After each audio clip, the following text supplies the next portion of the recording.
And poor man play that you vex. Get out there and give me get the X. Cause you know BLP is the best. BLP.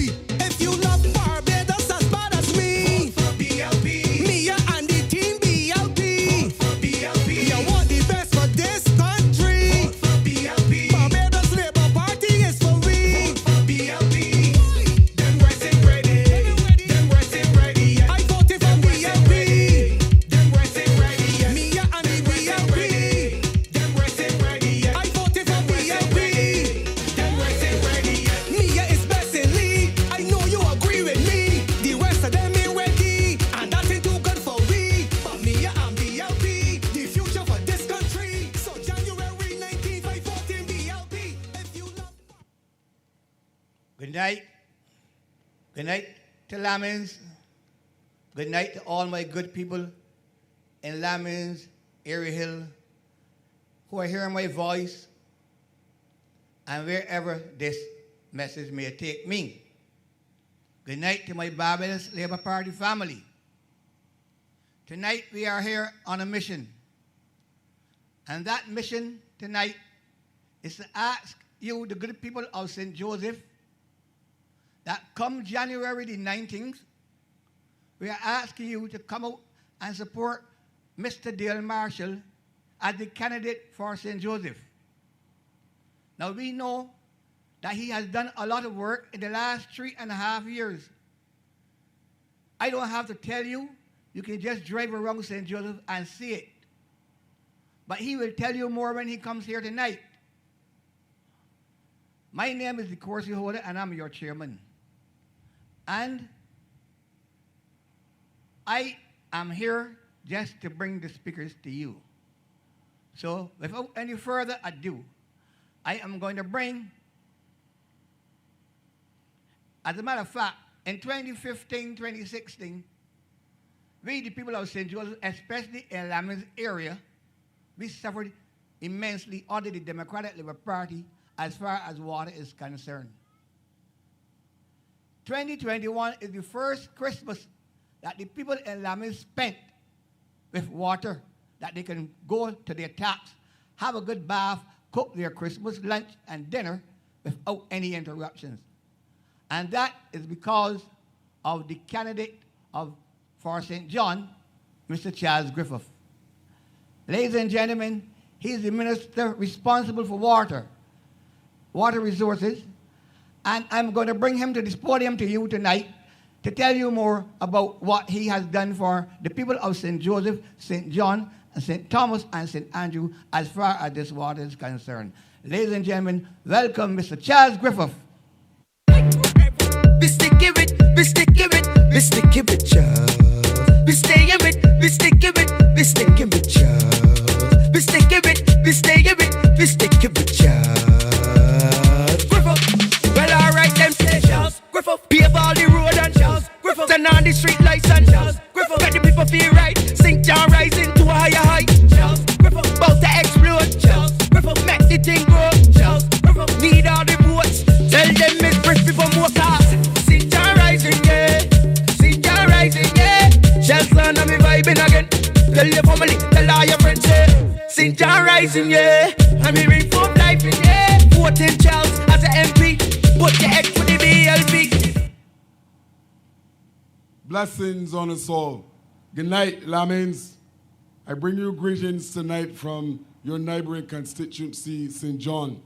And there's a mantra in St. John rising. But tonight I'm here to celebrate my colleague, my friend, one of my mentors in the political arena, the AG Dale Marshall. Now, I started my political career in 2018. And one of the things that you do as a newbie is to try as much as possible to find information in the system, to attach yourself to someone who can guide you along the way as far as the process is concerned. And I found that person, or one of those persons, to be your representative, the Attorney General, Dale Marshall.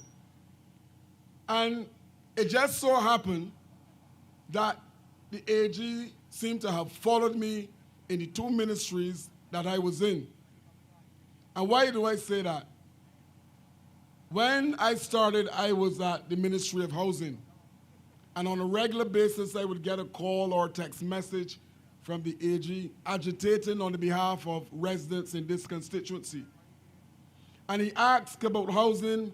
There was a project at Torville that he wanted sorted out because they had some individuals who were in a situation that their homes were slipping. And he said to me, amigo, you need to fix this. We need to get these people at the location. We have the land in place. It's just a matter of your ministry doing the necessary things to move them. And I'm here tonight to say to you that if you have quality representation, why move away and why change that? It is necessary for all of us to look up to someone or to have someone guiding the process. And I am suggesting tonight here at Lammings that you have someone that is doing exactly that on your behalf. And I want you to pay close attention to what is on offer come the 19th. And you look at what is on offer as it relates to your current and future rep, the AG, Dale Marshall, and you look at what the Democratic Labour Party is offering you as a representative in this location. And you must dig deep, Lammings, and check and see, is it really possible that this individual from the Democratic Labour Party, who would have tried on several occasions and failed, why would you now want to go there? When you have the type of representative in Dale Marshall that is a standout individual. At every single term, he's representing the constituency. Now, I spoke to you in relation to what happened when I was at housing. But I will speak to you now in relation to what happened at MTW and in relation to the water problem.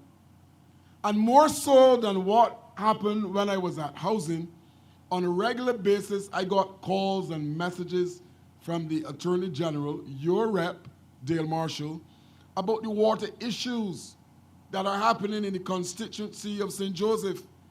And those of you may remember that I journeyed from St. John to spend a Sunday here with the AG because the problem was so acute that he came to you to explain the situation. And daily, absolutely daily, he will send me a list of those communities within the constituency that were being impacted by the water problems and the water issues. And my government, under the leadership of Mayor Amor Motley, decided that we were going to fix that problem because it was not only impacting St. Joseph, but the whole eastern corridor, St. John, St. Joseph, St. Andrew. But residents in St. Joseph seem to have been impacted more than the other locations. So we had to find a solution to fix the problem that plagued you for more than 10 years. And I want persons to understand that the water problem did not start in 2018. We came and found it. We came and found the water problem that you experienced that was so prolonged. And I'm saying that what we came and found was atrocious. You had a situation when over $1 billion went missing, or $1 billion that could have solved the water problem in one. And we, under an IMF program, did what was necessary to fix that particular problem. So what did we do?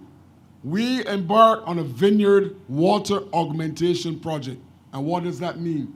There was a need to put more water in the system to alleviate the problem that you were having in St. Joseph.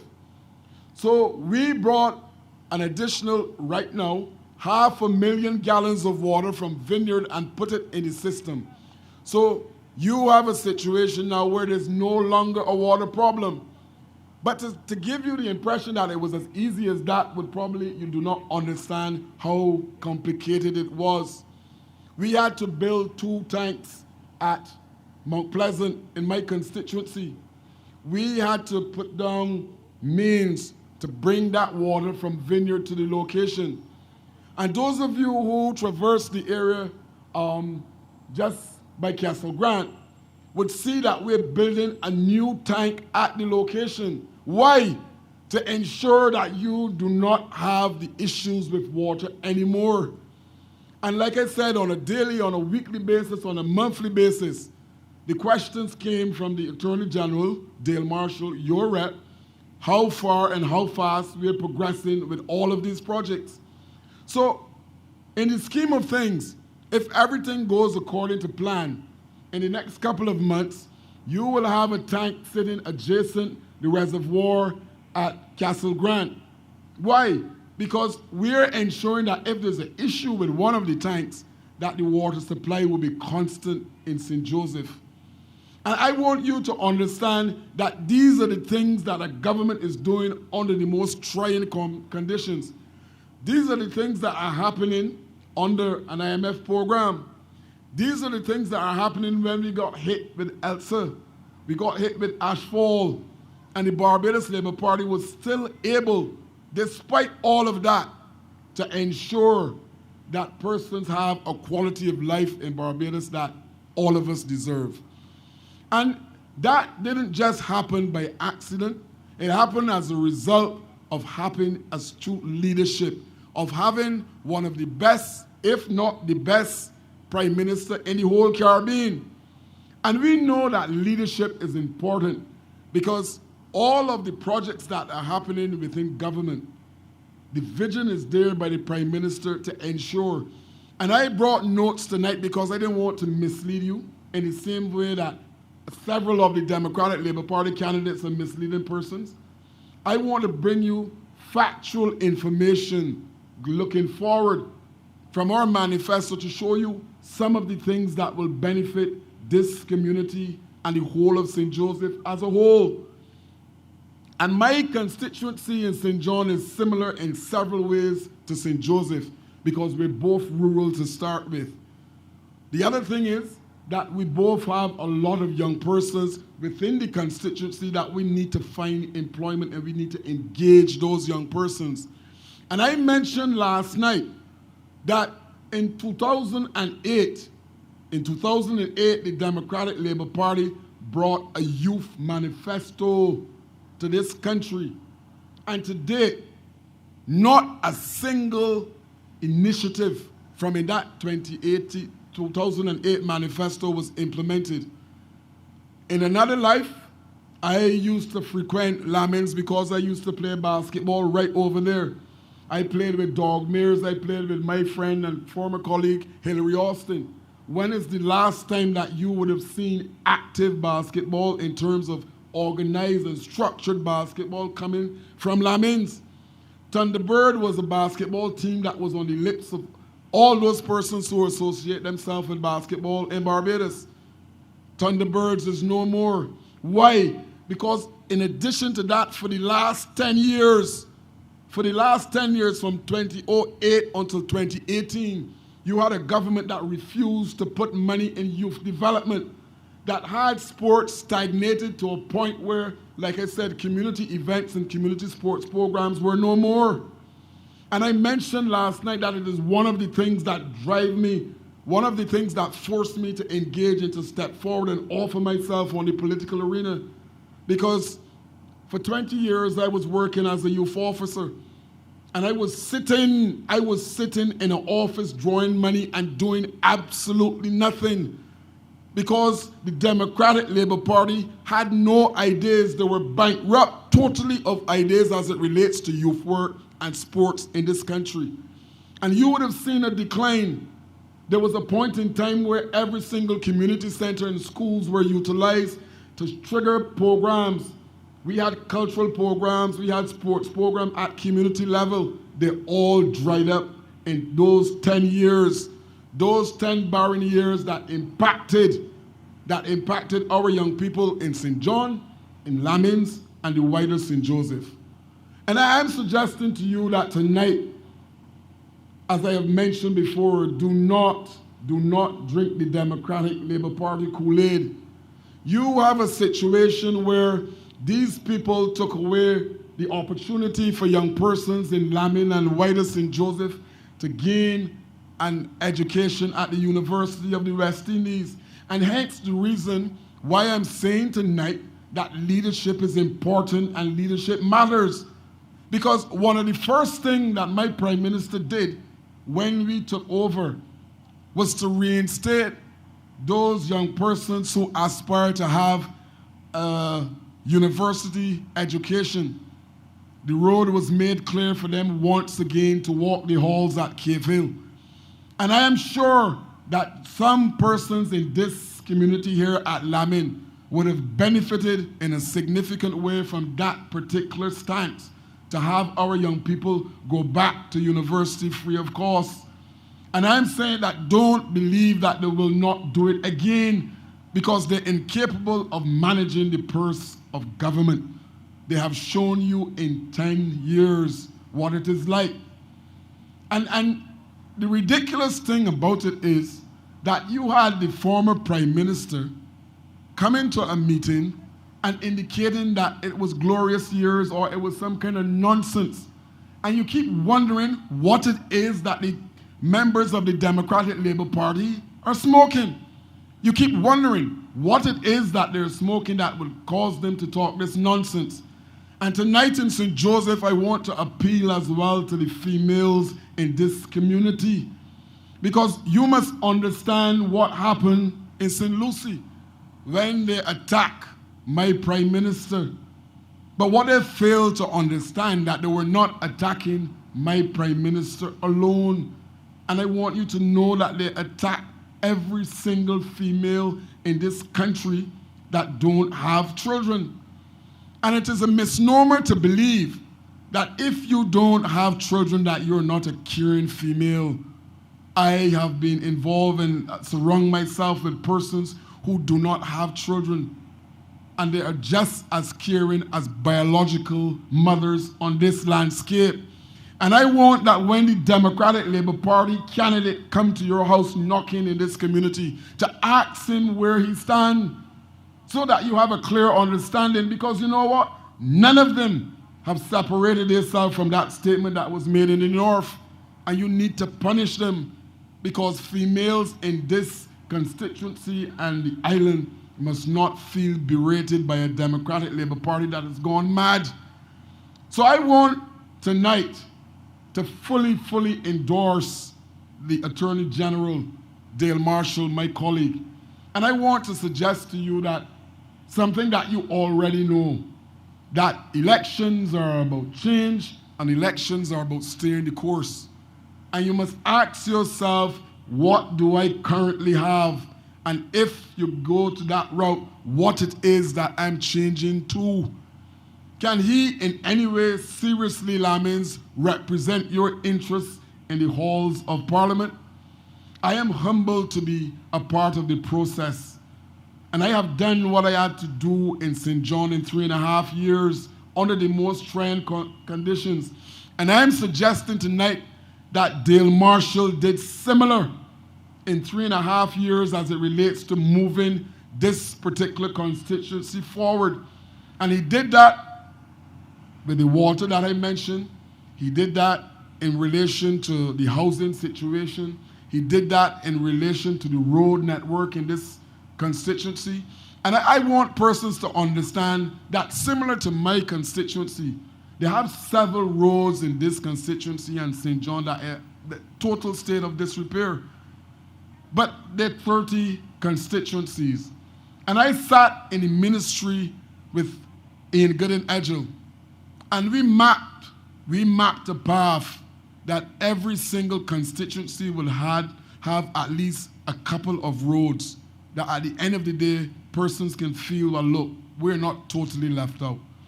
And you know that for the 10 years that the Democratic Labour Party was in power, that they punished St. Joseph.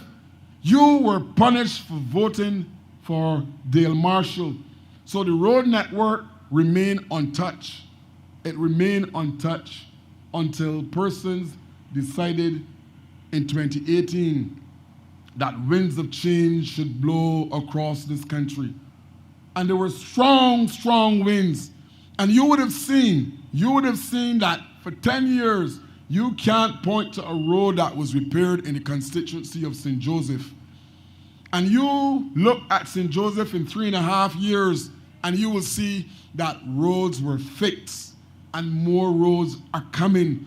You will see Gabion projects happening in the constituency of St. Joseph to ensure that the road networks are strong. This is happening because your rep agitated for roads, and he keeps agitating for more roads, and more roads will come. Why? Because under the leadership of Mayor Amor Mortley, this economy is rising in the same way that I mentioned St. John is rising.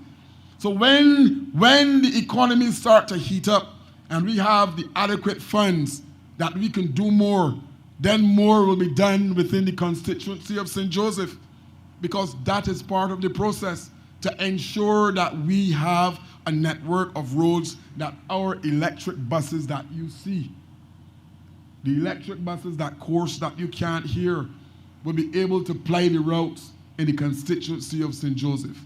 And I want you to understand and remember, I'm talking about the buses and what happened with that situation as well. Because I'm sure, similar to what took place in the constituency of St. John, that you suffered mightily for buses. And our Prime Minister, along with Cabinet, decided that no, this should not be the case. Because you don't have a car to move from point A to point B, you should not be impacted. So we purchased buses to ensure that routes are serviced at an adequate amount. And what we did as well, we have the TAP program. We have persons who are coming in and playing the trade that was not so before. And I'm talking all along tonight about a proactive Barbados Labour Party government. And I want all of you to understand that leadership matters, and we have the absolute best. And there's no need for you to change because you have the best as well. You put the two of them together in St. Joseph and you will see. Because that is what the Barbados Labour Party is putting out, quality. And you know the quality that you have in Dale Marshall. So I'm suggesting that come the 19th, there's no need to change. And when you go to sleep tonight, as you hear speaker after speaker come after me, you will understand why it is necessary, absolutely necessary, to retain the services of the AG in this constituency. But like I said, I walk with notes, and I want to show you what I'm talking about in relation to progression and being proactive in terms of how we treat to this country going forward.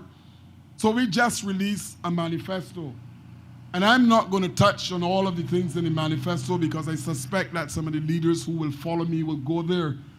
But I'm going to deal with a couple of the things that I know are localized, things that I know can benefit all of us at community level. And I'm going to share, before I move off this year, I'm going to share those things because, like I said, I walk with my notes. The manifesto is there, and you should get a copy and understand that these are things that are proposed going forward.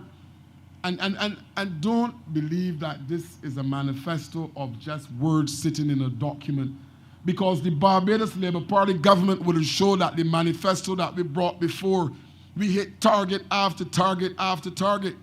So I am suggesting to you that what I would share are things that will benefit you at the local knowledge, and I'll go there now.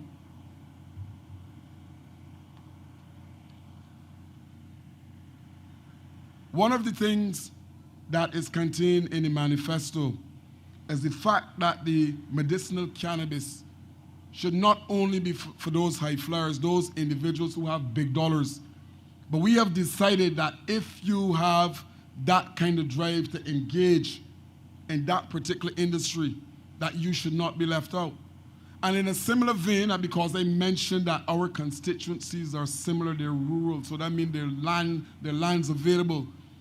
And I know that there are farmers who are farming in the adjacent area, because in another life, when I was involved in Project Oasis, the AG indicated, look, I have some farmers at Lammings, and do what is necessary to get those persons involved in the process. And we did. One of the things in the manifesto indicate that in partnership with the credit unions, 50,000 small homes will be fitted with solar panels. Can you imagine that? Can you imagine in a similar vein to the song from Dwayne Stevens, The Little House in the Grill, will now be able to be fitted with solar panels. And this is a way of generating income. This is a way of creating employment for persons within the constituency of St. Joseph. And this is embedded, like I said, in the manifesto as a must-do, one of the targets that will come forth. And I want those young men in St. Joseph, and females too, because I don't want to be partial, who are interested in employment at that level to get involved. A green investment bank is being proposed. And one of the things that will come from that is the fact that we will strengthen the roofs of houses that were impacted or that can be impacted by hurricanes that are coming our way. So, I mean, these are things, Lammings and St. Joseph, and those of you who are watching, that will impact us. Water harvesting projects, because this would now be a water harvesting project for you to do different things within the household, because there's no longer a water problem. The Barbarus Labour Party fixed that. So the water harvesting projects can be used to flush, they can be used for gardening, they can be used for several different things that you want. But this is part of the project that will come from that bank and the funding. The manifesto speaks about housing, it mentioned housing, and the fact that 1,100 houses were started under the HOPE program, and I am pleased that part of that program will come to the constituency of St. John. But the manifesto is talking about moving that to 10,000 houses, 10,000 new homes that will come to the landscape through the Ministry of Housing. And understand that, and I keep telling persons within the constituency of St. John that the HOPE project is probably one of the best things that we have seen. Why? Because you're paying for the house. The photovoltaic panels that they place on the roof will be paying for the land. So when you get a project like that, you could understand that more persons in the lower income bracket can benefit from it. But we have decided to go further. We've quantified what is being proposed, what is coming forward, 10,000. And in addition to that, what? You have a case that the first $400,000 of your property, the first $400,000 of your property, land tax will be eliminated from that. And I'm saying that we have young professionals in St. John, we have young professionals in the constituency of St. Joseph that will benefit from these initiatives. A first home grant of $3,000 for persons who are under 25. And I mentioned just now the fact of young professionals. And we have young professionals because they're able to go back to university to get that degree, to advance themselves in this country. And one of the things that we're pushing is that you have gone to the university, you have studied, it is time now that you take your own wings and you fly. And we're providing the wind beneath those wings for you to fly. So if you're under 35 and you decide that you need to step, there's a grant there in place for you. And these are things that a proactive government, a proactive leader is putting in place to ensure that our young people have a quality of life that they deserve. But I go on.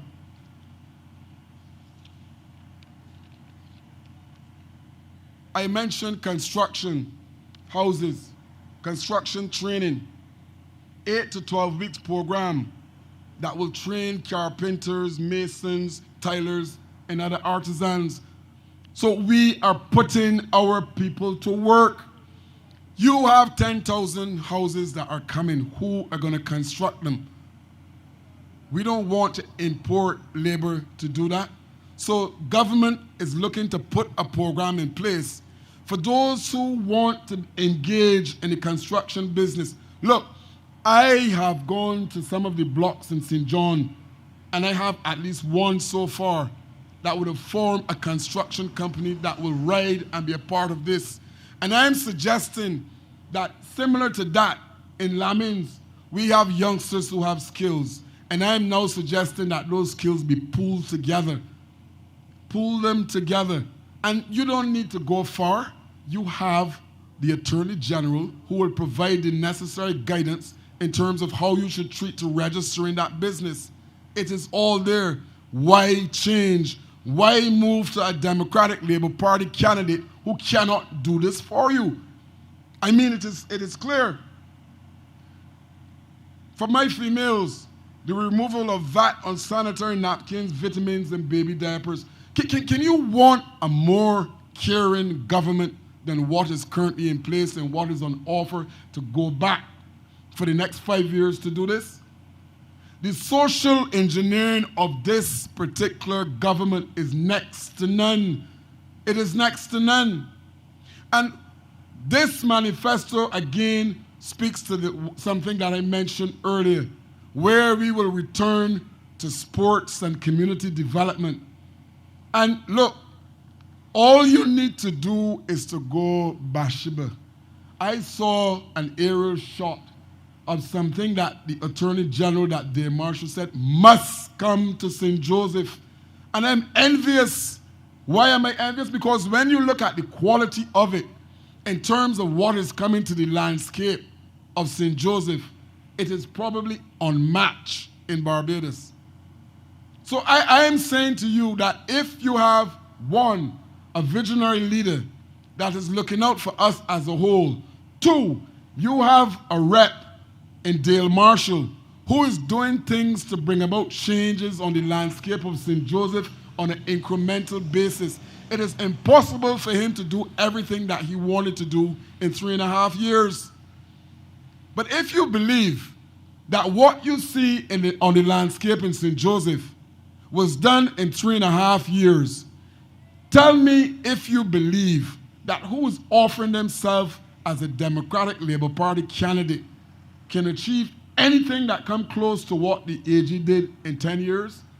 And this in 3.5 years, I'm sorry. And this is after, like I said, being bastardized by the Democratic Labour Party, St. Joseph. Do not return there.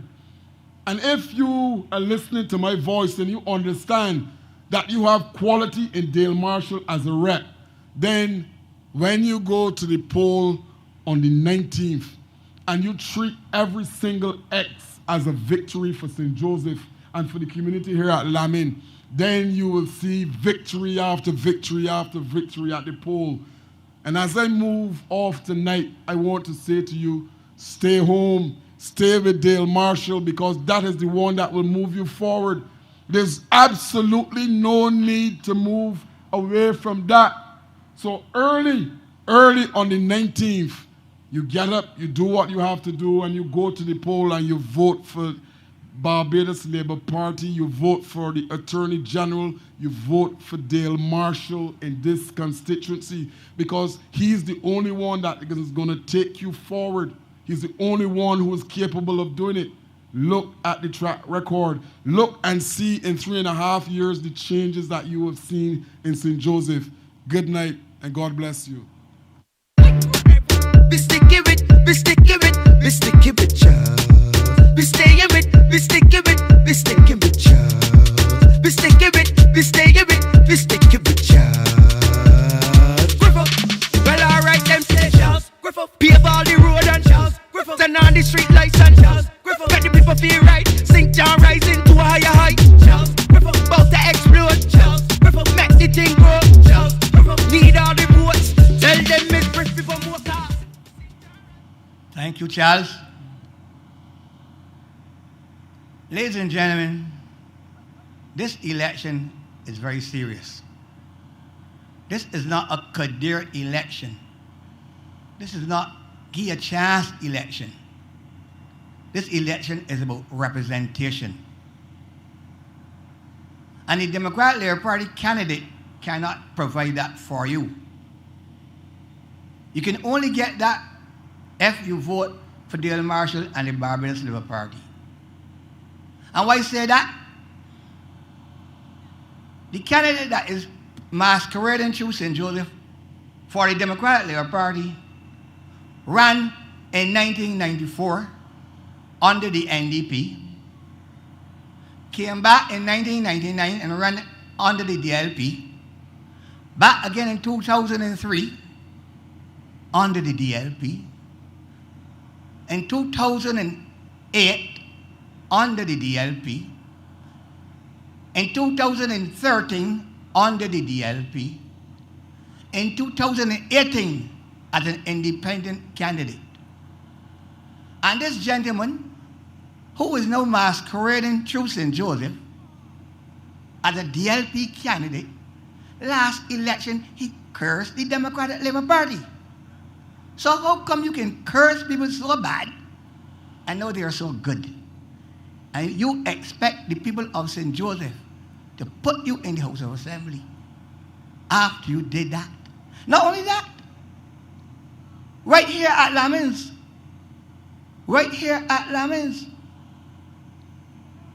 he behaved bad on the platform, start to say how people are ungrateful. He gave them things.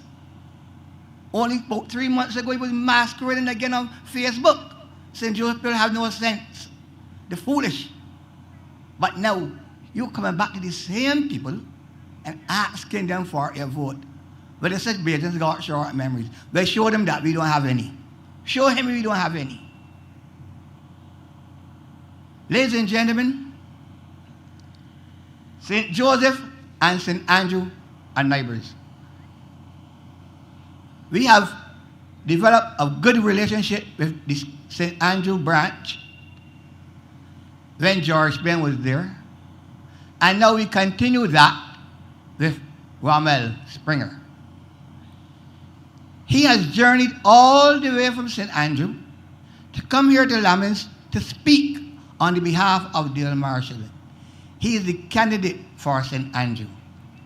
Ladies and gentlemen, put your hands together and welcome Dr. Rommel Springer.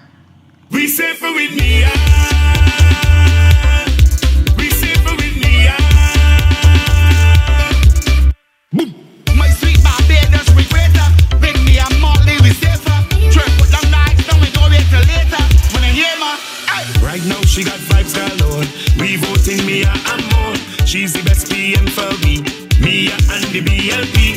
Who best to lead this country? Vote Mia and Team BLP. Barbarus Labour Party is the only choice for me.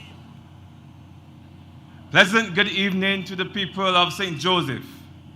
I bring you greetings from your neighbor, St. Andrew, where I spent the better part of today, yesterday, some of Saturday in the field. I was canvassing that area, engaging with young people from the various communities in St. Andrew. Now, as I talk and I ask questions, I ask about their concerns, their problems, things that they would like to see in the community. And there was this recurring theme wherever I go. Young people, older people, all asking for programs in their community. And that's where I want to start. Because I do not believe that there's a major difference between St. Andrew and St. Joseph. We all share similar features in terms of our geography, and we all share similar challenges. We would have had the outages, water outages. We would have had at one point we've been impacted by the hurricane.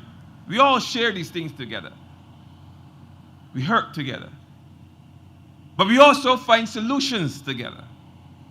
So before I go into some of the difficulties that we would have faced and overcome over the past 2.5 to 3 years, I just want to share some of the solutions that I think impact the average man, the average woman in the street, the average person in Barbados, but particularly for us in rural spaces and rural parishes like St. Andrew and St. Joseph. I can speak for St. Andrew when I say that we struggle with a lack of resources, resource facilities, not resource persons. There is an abundance of resource persons in both St. Andrew and St. Joseph. Of that I am sure, because I've had the good fortune of engaging with young, intelligent persons in both of these constituencies. But what is lacking? Resource facilities for us, especially in St. Andrew, because I know that there are persons who live in that constituency who are listening. So I just want to make it clear that as your representative, I don't only intend to put measures in place to ensure that persons within that constituency get the necessary exposure to the necessary pieces of resource material and resource facilities that they so much need and desire. I just want persons to know that these things have already started. A lot of what has been associated with urban spaces, going into polytechnic, O-levels, all these things are situated in the city areas.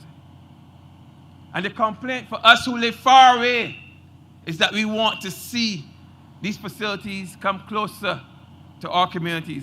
And that has started. It has started here in St. Joseph, and I'm telling you, it started in St. Andrew. We have put measures in place to ensure that our young people have access to training, things that will make them more marketable, financial literacy, entrepreneurship, marketing, how to construct, how to put together a business plan. These are the type of things that we have been doing out here in rural St. Andrew and rural St. Joseph. And I'm glad to be part of a government that supports this kind of initiative for young people, for working class people. And what comes to mind right now is the Trust Loan Fund. I'd like to speak about the Trust Loan Fund because I know that both constituencies have benefited from that program. Perhaps one of the greatest policies of this administration in terms of empowering and uplifting working class people and young people. Because what it does is that it empowers them with the necessary funds. Because it's all well and good to empower persons with knowledge and skills. But we also need that risk capital. We also need that investment. And you know as well as I do that as working class people, we cannot just walk into a bank and expect to acquire a loan. Without capital, banks don't expose themselves like that. You sometimes have to have just as much money in the bank as what you are applying for in the loan to qualify for the loan. It's a reality that we all face. And this government saw it fit to circumvent that obstacle that has been in the way of poor black people almost from the inception. Access to funds, access to risk capital. And entrusting our people small amount of money, just enough to give you a start. No collateral needed. All that was needed was that we trust you like you trust us. That you will repay that money after you start to generate money. You repay. And when you repay that first $5,000 or so, depending on how much you got, you are now qualified to apply for $10,000 or thereabout. And I know of situations, certainly in my constituency, where persons have benefited from this program. Because there are many young entrepreneurs. We know the economy is stretched. We know it's under pressure. And we know there are not as many jobs in these times as what existed maybe in the 90s when I left school. I went looking for work and got myself a government job through Mr. George Payne, for whom I will be forever thankful. But we know the situation is different in these times, and we are promoting and encouraging persons to be entrepreneurs, to be business persons. But we're not just doing that with words as a government. We are putting the money where our mouth is. And we're making it available for working class people, for young people who would not otherwise qualify. And that's why I can see some upliftment, I can see some enhancement in all our rural communities. I know of at least 50 persons who would have benefited just last month, December, November, would have benefited from these programs that this government put in place. And coming from a rural space where there are plenty of fruit trees and guava trees and dunks trees, and for us, we have the sea grapes, we have the cashews, we have the fat pork. Oftentimes persons in their little hustle will pick these fruits and they will go into the city, into Swan Street, and they will hustle these things and they'll sell these things. But in the past, many a young man, many a young woman, as I said before, will have to run and leave their goods, leave their stuff when the police came. They were often harassed by the merchant class, they were harassed by store owners.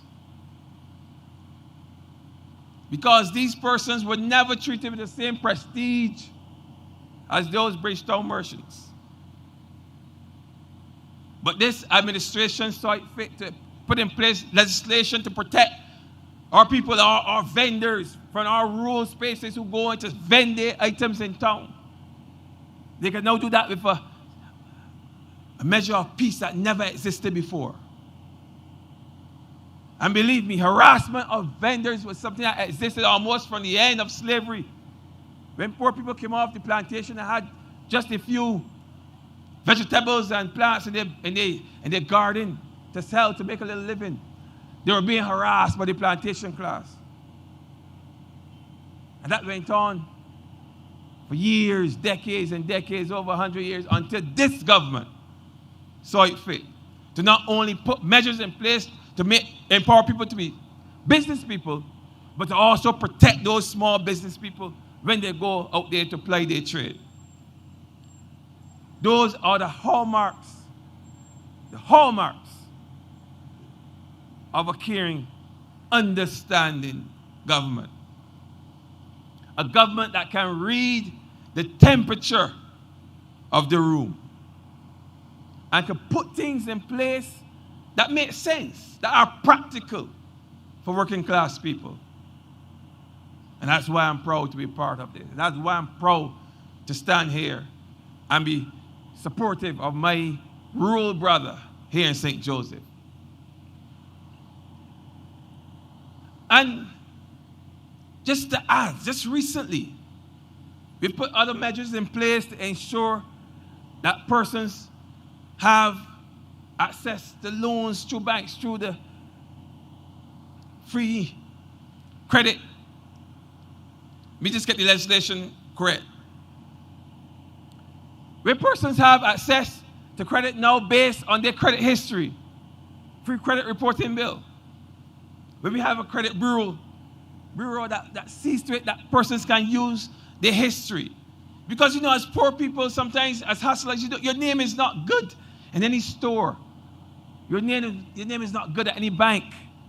And you're not going to get any invitation to come to the bank with any pre-approved loan.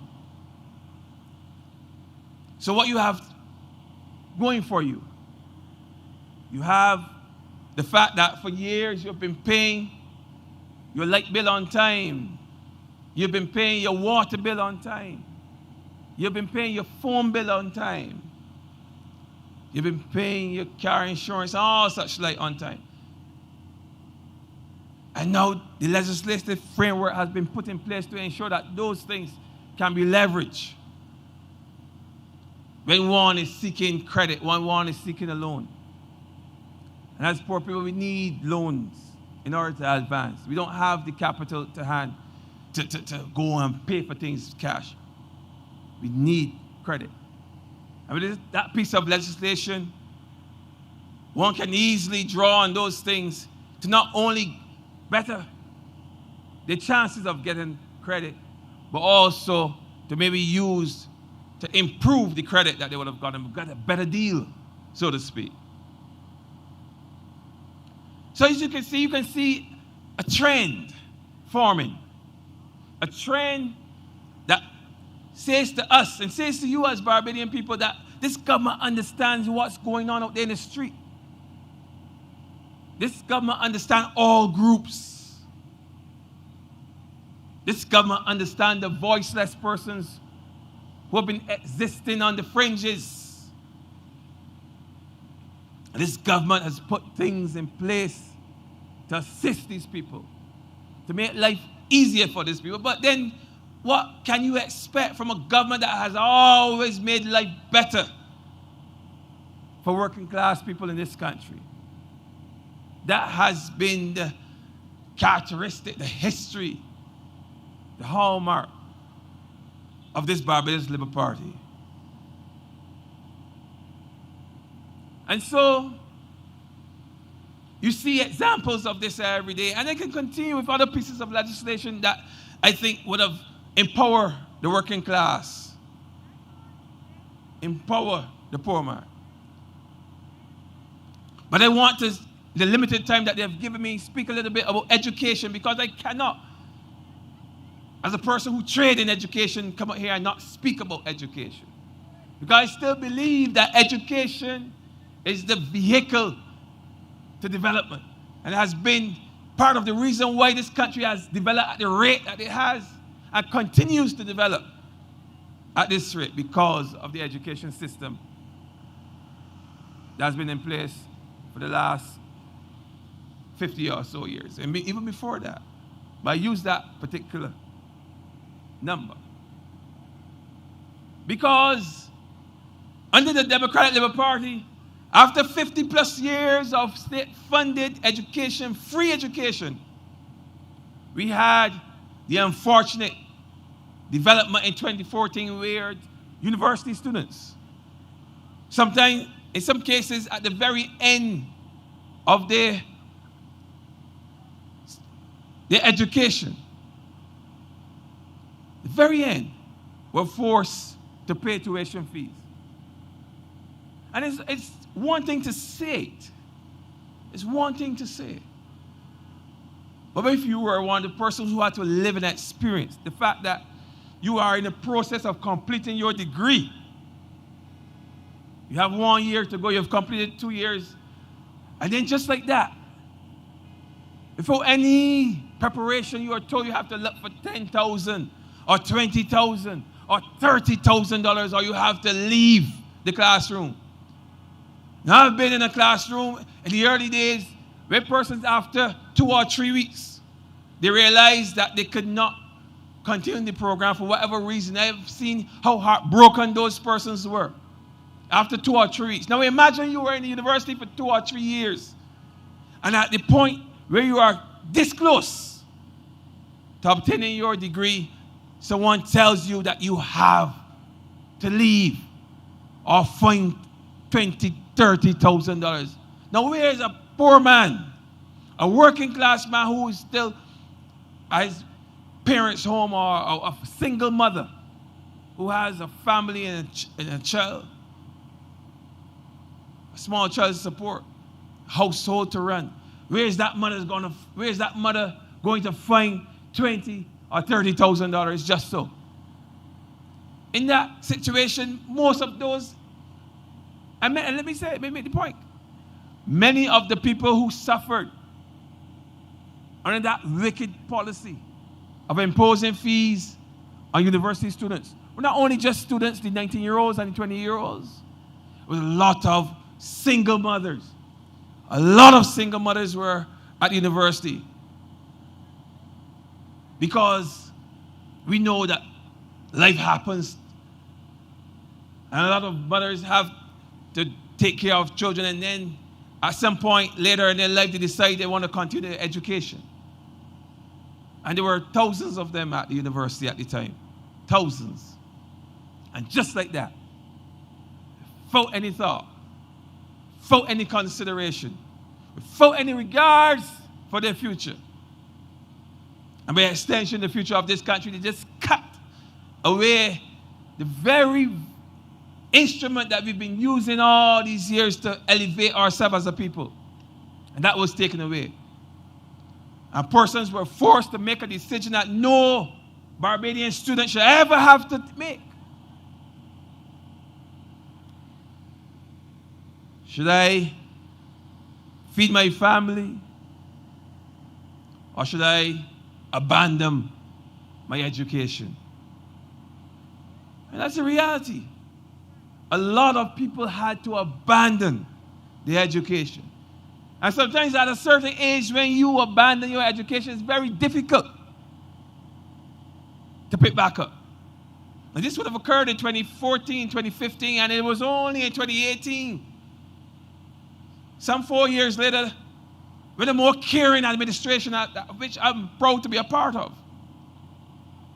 made the necessary sacrifice to ensure that people in this country can get a sound education. And some of those persons from 2014 who would have dropped out were not able to pick it back up and go again. And as a result, we never know how it feels to acquire a university degree. And that is sad. And that is unfortunate. But it speaks to who they were as a government, and it speaks to who we are. And I'm proud to say that just today I spoke to one of the persons who would have benefited directly from the change in policy that was put in place in 2018 as soon as we came to office, where persons no longer had to pay tuition fees, where university or education in this country was free at the point of delivery, from primary to secondary. Well, for nursery, let me start from there. From nursery to primary to secondary and to tertiary, especially at the university degree, your first degree. I know persons who would have graduated just last semester from that program, young people. And any young person hearing of my voice, if you have just graduated from the University of the West Indies, and you're not burdened with a $33,000 or $34,000 loan, I suggest you go out there and vote for the Barbarus Labour Party.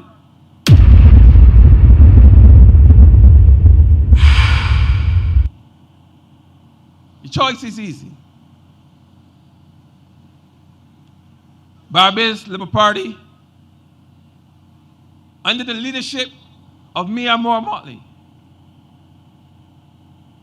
is responsible for the steadying of a country and the rescuing of a country that was on the brink of economic collapse.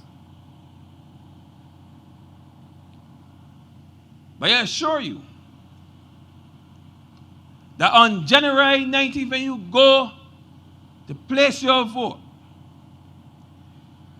and you mark your X next to that BLP candidate, whoever that person is, and in the case of this St. Joseph constituency, that person be Dale Marshall. In St. Andrew, Rommel Springer. And whoever your candidate is, just know that when you place your X, that you are voting for progress, you're voting for a competent leader, you're voting for a progressive team, you're voting for Mia Moore-Motley, a prime minister who's respected, who's adored all over the world. you're voting for the Barbarus Labour Party. People of St. Joseph, good night, and God bless. We going with the BLP. We resting ready, them and ready. Yeah, we going with the BLP. We resting ready, them and ready. People smiling again, feeling proud again, 'cause we rising, we shining again, good things happening again, 'cause we rising. So we must stand together, side by side with each other, on the right path where we want to be, for the sake of this sweet country, 'cause we say. Thank you, Comrade Springer. Comrade Springer said, when you go to the polls, make sure you vote for the BLP candidates. Now, I heard the Prime Minister say that whenever elections, the 19th of January, as a word, and you go to the polls, vote for all the candidates of the Barbarus Labour Party. And people have a problem with that, the opposition.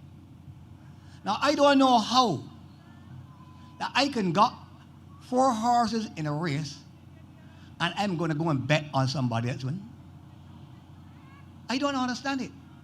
But they are using scare tactics, telling people that if you put back in the Barbarus Labour Party, you're voting for a one-party state. They're using scare tactics.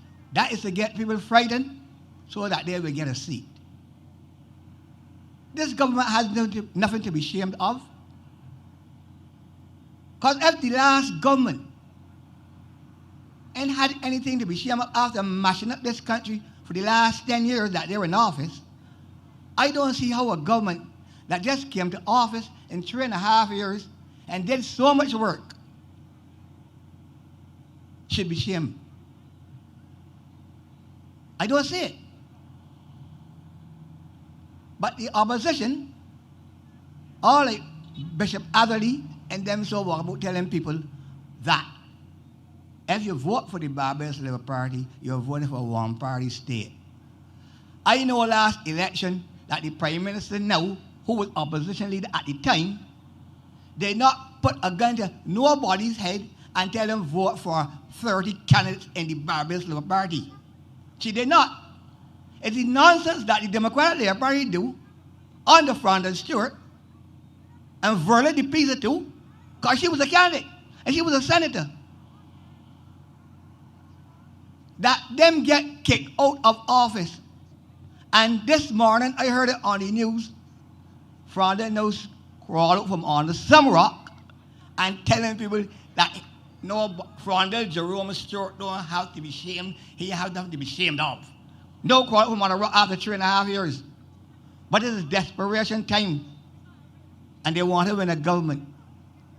But if them went to the people in 2008 and they didn't lose the government in 2013 and then did one thing, why should you change a government that's working for you?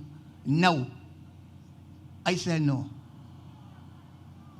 Ladies and gentlemen, I have another speaker here. He's a bred and born St. Joseph man. He got St. Joseph blood running all through his veins. Born in Coconut Grove, but now he lives in St. James. He's the member for St. James North, and he's the candidate also for St. James North again. So, ladies and gentlemen, he has traveled all the way from St. James North to come to pledge his support for Mr. Dale Marshall. Welcome, Mr. Edmund Hinkson. Nothing at all but the best for me. Me and more of the recipe. Safeguarding the destiny. Serving the country loyally. Leader of the BLP is the best for me. The best for me. Me is the best. Best for Barbados. Me is the best. Best for Barbados. Good night, the great people of St. Joseph.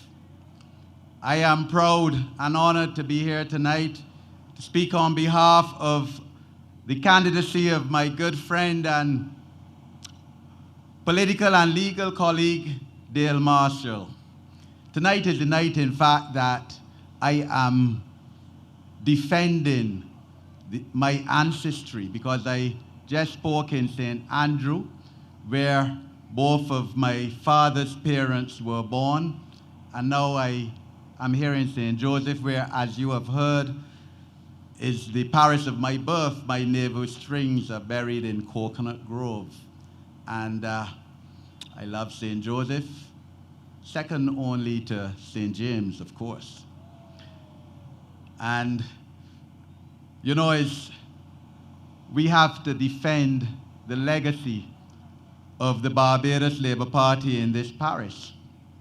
The Barbarus Labour Party has represented this parish for 85 years, bar one term in 1986. 85 years from, of course, the time of the Right Excellent Grantley Herbert Adams, the founder of democracy in this country. The one individual above all else who brought the right to vote to every person in this country. No matter what color you were, no matter how poor or how rich you were, no matter how much property you had or no property whatsoever. Our first Barbarus Labour Party Member of Parliament for St. Joseph brought the right to vote to all of us. And therefore, it is incumbent on you, the people of St. Joseph, and in fact, the people of Barbados, to go to vote, to cast your X on Wednesday next week. We know that once you get to the polls, the vast majority of people will be voting for Barbados Labour Party candidates throughout the length and breadth of this country. We know that once you go to the polls, the people of St. Joseph will be marking an X against the name of Dale Marshall. And therefore, it is incumbent on you to go and vote. Forget about the circumstances of COVID, and a lot of people are getting frustrated by the fact that we've had COVID for 2 years and your life seems restricted, you can't party as much, you can't fet the festivities that you're accustomed to, the women dressing up pretty and, you know, to go to Farley Hill and all of that, new clothes, new shoes, the hair and nails and everything, and you're frustrated. We understand that. We're frustrated too by its reality. It's happening all over the world. That doesn't mean that you should not go and vote. We will protect you in the polling stations. There'll be social distancing, hand sanitizing, temperature taking.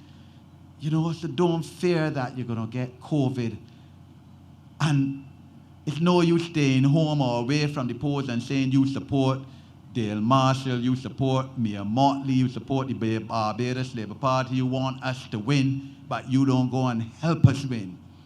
Because at 6 o'clock next week, Wednesday morning, when the polls open up, there will not be one single ballot in that box yet.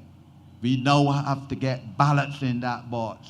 There's only one way you could get ballots in that box in favor of the Barbarus Labour Party candidates throughout the length and breadth of this country, is by you, the people of this country, given the right to vote by the Right Excellent Grantley Herbert Adams, to go and exercise that right. So we are here to defend our ancestry. This is our ancestral home. Dale has been my friend for 35 years. When he qualified as a lawyer, he was already in the legal profession. He, of course, now is much senior to me, having been Attorney General on 2 occasions. But he's a an individual who I admire tremendously. He has fantastic work ethic. He has worked significantly hard during this last 3 years, 8 months. He has been constantly, as you see, at the Prime Minister's side as Attorney General, advising her. He has had to draft a plethora of legislation and approve its constitutionality, as an Attorney General has to do. And I mean, the legislation that has been in Parliament, been before Parliament in these 3 years, 7 months when Parliament was dissolved last month, has been phenomenal and has been unprecedented. You know, I sat in my first term with Dale. I was an opposition member of Parliament for the first time, and was appalled at the attitude of the Democratic Labour Party members of Parliament and government towards Parliament. There was 1 year that we only sat, believe you me, 24 times in a 52-week period. 24 times. The summer vacation was about 3 months long, Easter about 2 months, and many Tuesdays there was no Parliament. Those guys were making sport at you all. You all elected them, well, not here in St. Joseph or in St. James North, but democracy prevails and they were elected. But they had a nonchalant approach to Parliament. This Parliament has met so many times. And Dale, of course, is Attorney General, bringing many pieces of legislation to the Parliament of Barbados to transform not only the legal and social and economic perspective of this country, but to address the basic fundamentals of this country. So Dale would have been instrumental, for instance, in helping to reprofile our debt and restructure our debt. You will remember that when we came into office in May 2018, Barbados was the third most indebted country in the world, with a GDP rate of 175. And Dale would have been an intricate party to help him reprofile and reschedule that debt so that it came down tremendously, in fact, to about 120 to GDP 2 years ago before COVID came. Of course, it's gone back up. We've had to inevitably borrow money on the international market to buttress this economy and this society and to keep everybody here tonight thankfully alive. Dale would also have been instrumental in bringing, of course, constitutional amendments to the Parliament of Barbados. So, as we know, 2 months ago, we passed legislation bringing Barbados into Republican status, something, believe you me, that was overdue at least 2 decades ago.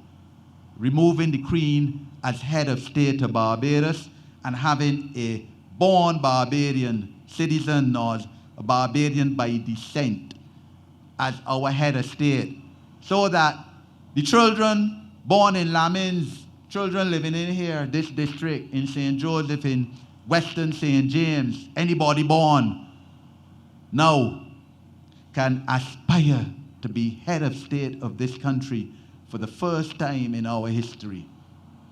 Dale would have been instrumental in that. And in all the judicial reforms, the increase in judges, for example, legislation dealing with our international circumstances. He would have traveled, of course, with the Prime Minister, for example, to Bahamas when they had the hurricane to see what help we could give. I know he would have traveled with Prime Minister Motley to Guyana when Guyana had issues arising from its general elections in 2020. He has been constantly at her side, giving fine legal advice, not like the last Attorney General before him. And he has worked tremendously hard in your cause, but not only in your cause, but in the cause of Barbados. because that is what ultimately you elect an individual to do, to serve you, but also by extension to serve the people of Barbados. And everybody here has relatives, not only in one parish, St. Joseph, but all about. So what affects the people of St. Joseph affects the people of everybody. And we have right now, of course, an opposition that has worked out that it can't win the government. Because let's face fact, let's converse here a bit. I mean, when the leader of the Democratic Labour Party, for example, is introduced on political platforms, nobody introduces her as the next Prime Minister of Barbados, as we were doing 4 years ago, in 2018, introducing Mia Amor-Motley as the next Prime Minister of Barbados. But they come into you talking about voting for a strong opposition. I absolutely reject that notion that you vote for a strong opposition. You don't vote for an opposition. When you go in that polling station next week, Wednesday, forget about this notion about voting for somebody to go in opposition that you won't give the opposition some seats. Reject that. You voting for someone who is going to serve on the government benches. That individual can do tons more for you and your family and your community than any opposition member of parliament. I know, because I served as an opposition MP for 5 years, 3 months. Couldn't get the Democratic Labour Party to do anything, write bare letters, not one thing. They told me straight, Hinkson, we ain't doing nothing for you. We're not doing anything for St. James North because we know we can't win the seat, so why we should help St. James North? Such that the Democratic Labour Party has had absolutely no presence whatsoever in St. James North for 9 years. Diana Ford, president of my branch, is here. She could testify to that. And so you don't vote for an opposition. So voting for Dale's opponent is out of the question, quite frankly. And even if it was so, I mean, I have fundamental problems as someone who is born into the Barbados Labour Party. From the time I born, my navel springs buried in St. Joseph and in the Barbados Labour Party. I have fundamental problems for an individual who has run, what, for the DLP, I think first for the NDP, then for the DLP, then as an independent, now back as a DLP. What kind of person that is that? Like, this is no yo-yo. This is no circus. This is no clowning. This is serious business of representation. And an individual must stand for something. An individual must have some philosophical basis which grounds his ability and his thinking if he wants to present himself or herself as leader, political leader of people, because people matter. People have to be at the center of all your policies, and you can't be wishy-washy, stretching about. That shows that that individual is one of opportunism, of convenience. He has already run 6 times in this constituency, 6 successive times. This is the 7th time, and I have the confidence of my wise people in St. Joseph that y'all will make this 7th time that individual is running no different from the previous 6 occasions. There is no comparison in terms of ability, capacity to serve you between the 2 candidates, 2 main candidates who are running in this election. I don't even know who else running. I mean, if there is, against me, there's only one. The others you don't count, period. They are just nuisance candidates that have paid in a deposit that will lose their deposit. The Treasury would keep it. Quite frankly, the deposit should be more than $250 and let the Treasury hold some money. But Dale has done magnificently well as a member of parliament during this 3 years, 8 months. And look, it's only been 3 years, 8 months, not a full 5-year term. So there will be some aspects of government, of society, and infrastructural development of Barbados that we haven't done. Because what? 3 years, 8 months, still another 16 months before a 5-year term. The Prime Minister, in her infinite wisdom, has called an election now. But whenever I drive through St. Joseph, as I do occasionally, I mean, 3 months ago, my wife, who is here as well, we drove through St. Joseph a Saturday afternoon. And amazed, well, not amazed because I knew it was being done, but you see in the difference in terms of the development of this parish and the transformation that this parish is going through.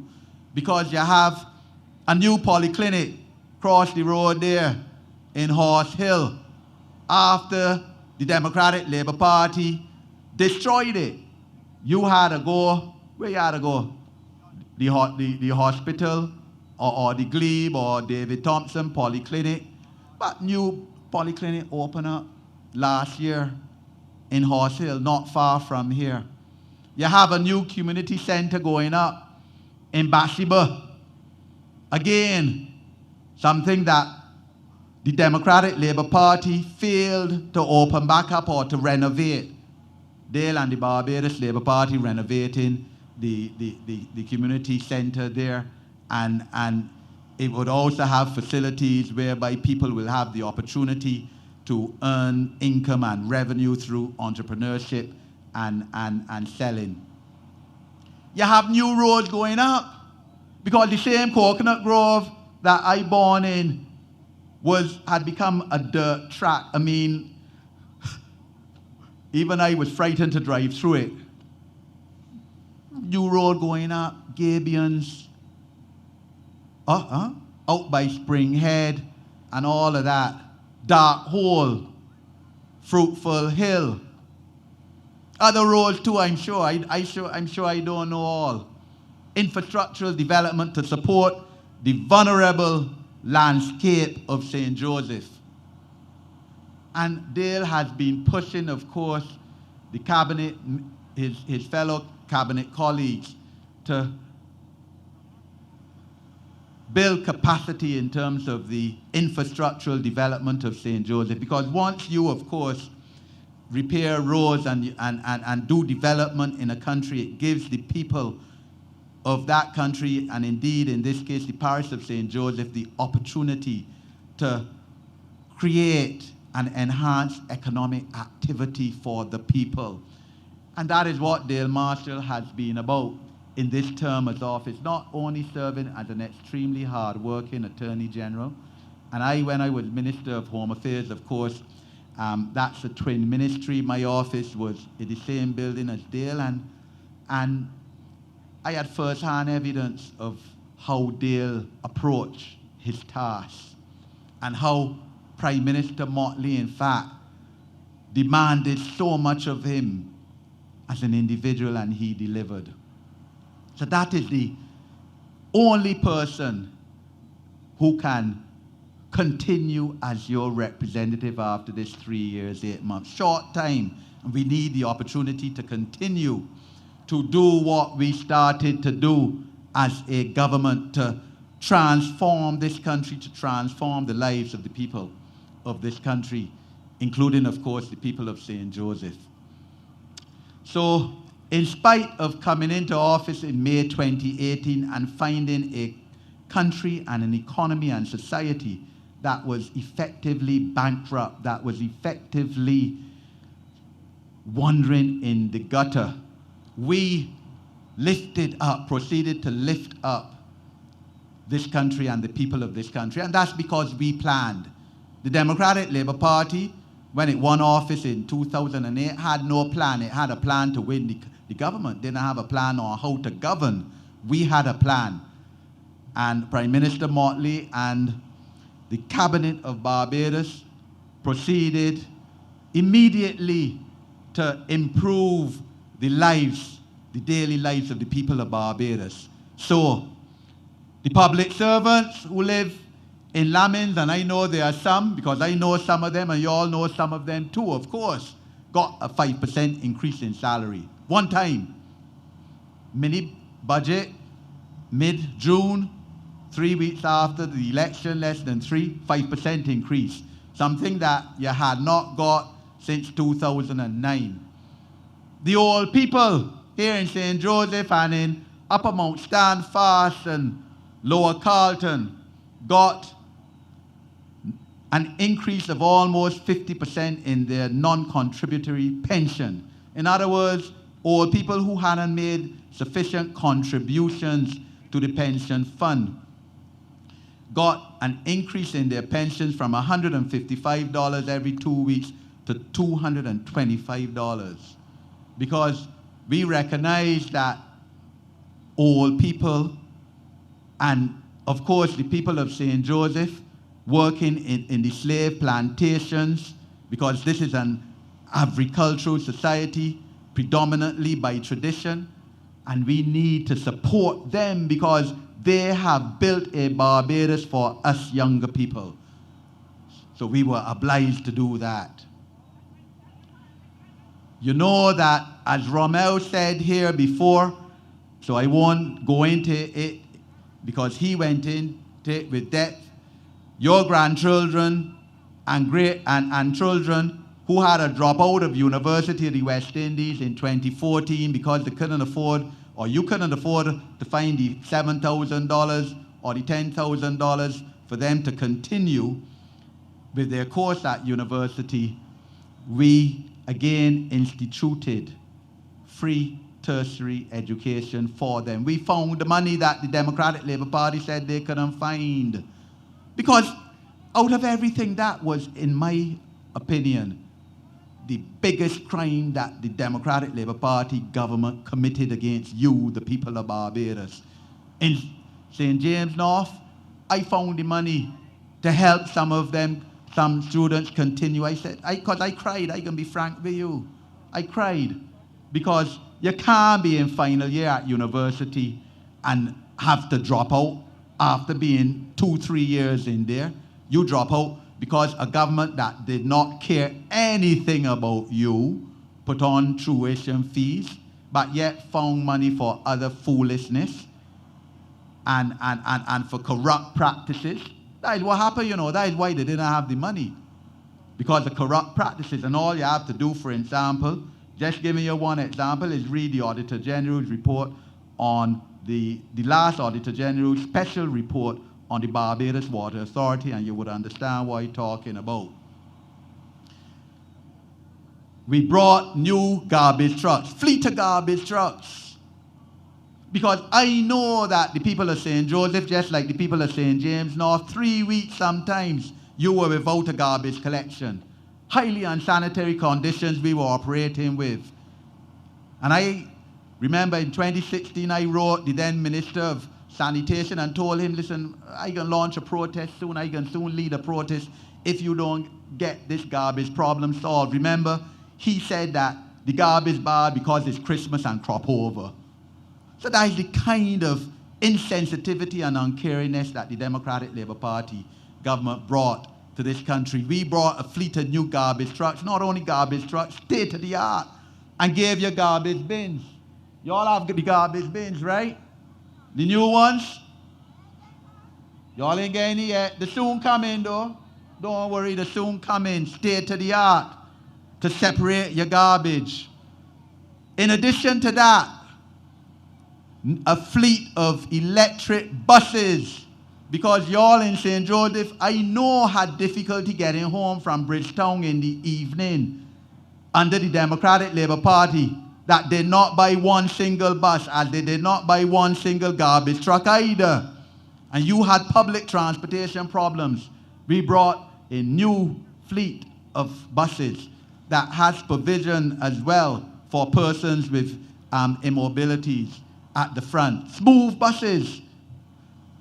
Me, my wife, grandchild, and I rode a Saturday afternoon, May last year. It was my birthday, from Spikestown. I said, let's go down Bathsheba. And the bus smooth, sweet, air conditioned, Wi-Fi. Luxury. That is what we did for you, the people of St. Joseph and the people of Barbados, because we care. Not like the last government.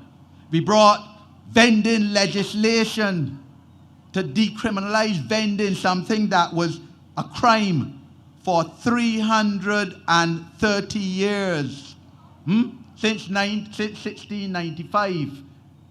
To talk about Barbados being third oldest democracy in the Commonwealth, I reject that notion too, because that was a parliament. That was not or third oldest parliament. That was not a parliament, because we now had to decriminalize vending so that and I know there are vendors, many in St. Joseph.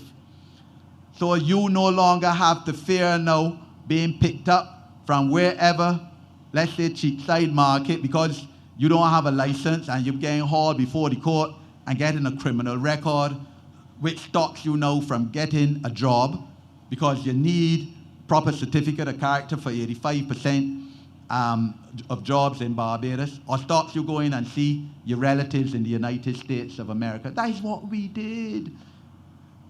Because we about making life easier for you, the people of this country. We brought legislation making it easier for you to get a license to hold a fete, for example. You want to make some money a Saturday night, entertainment license, whatever. We have made that easier, facilitated that. So you don't have to go and stand up a whole day in the hot sun out by the court out there, top of Horse Hill, to get a license and pay $100 or whatever for it. That is what a government should be about, making life easier for people.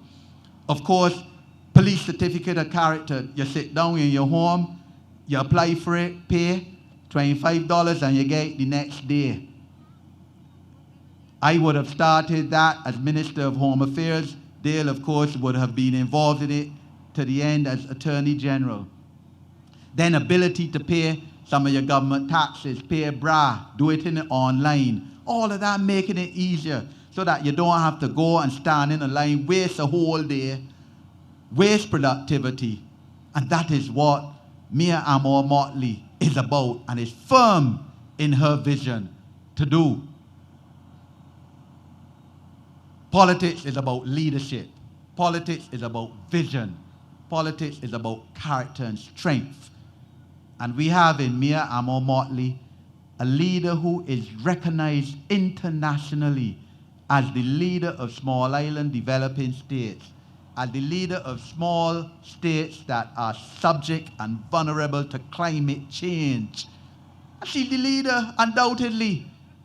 Look, within 2 weeks, or within a month of becoming Prime Minister of Barbados, remember I had a heads of government of CARICOM conference. And Mia now Prime Minister, first time. And I mean, look, facts is facts, right? Mia dominated that CARICOM conference with a lot of older heads of government there. And you see how every time she goes and speaks in an international forum, whether it's the United Nations, whether it's Geneva, whether it's COP26 the other day in Scotland, she's highly acclaimed because of her intellect, the clarity of her vision, her articulation of the problems, and of her being able to devise solutions to global problems, international problems, which affect our region, which affect our country. We don't need to experiment at this time.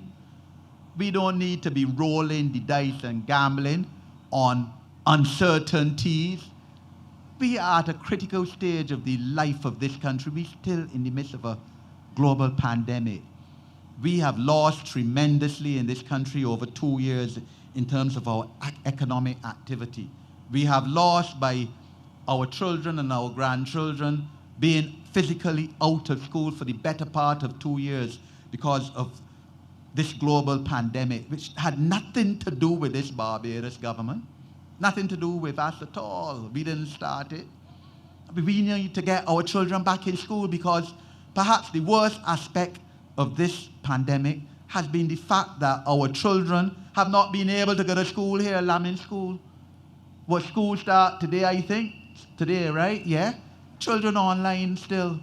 I mean, some people who I checked in with in my constituency still having to help the children with online classes when the children should be here at school running about, playing around, building character, teamwork, socializing, mixing with the friends.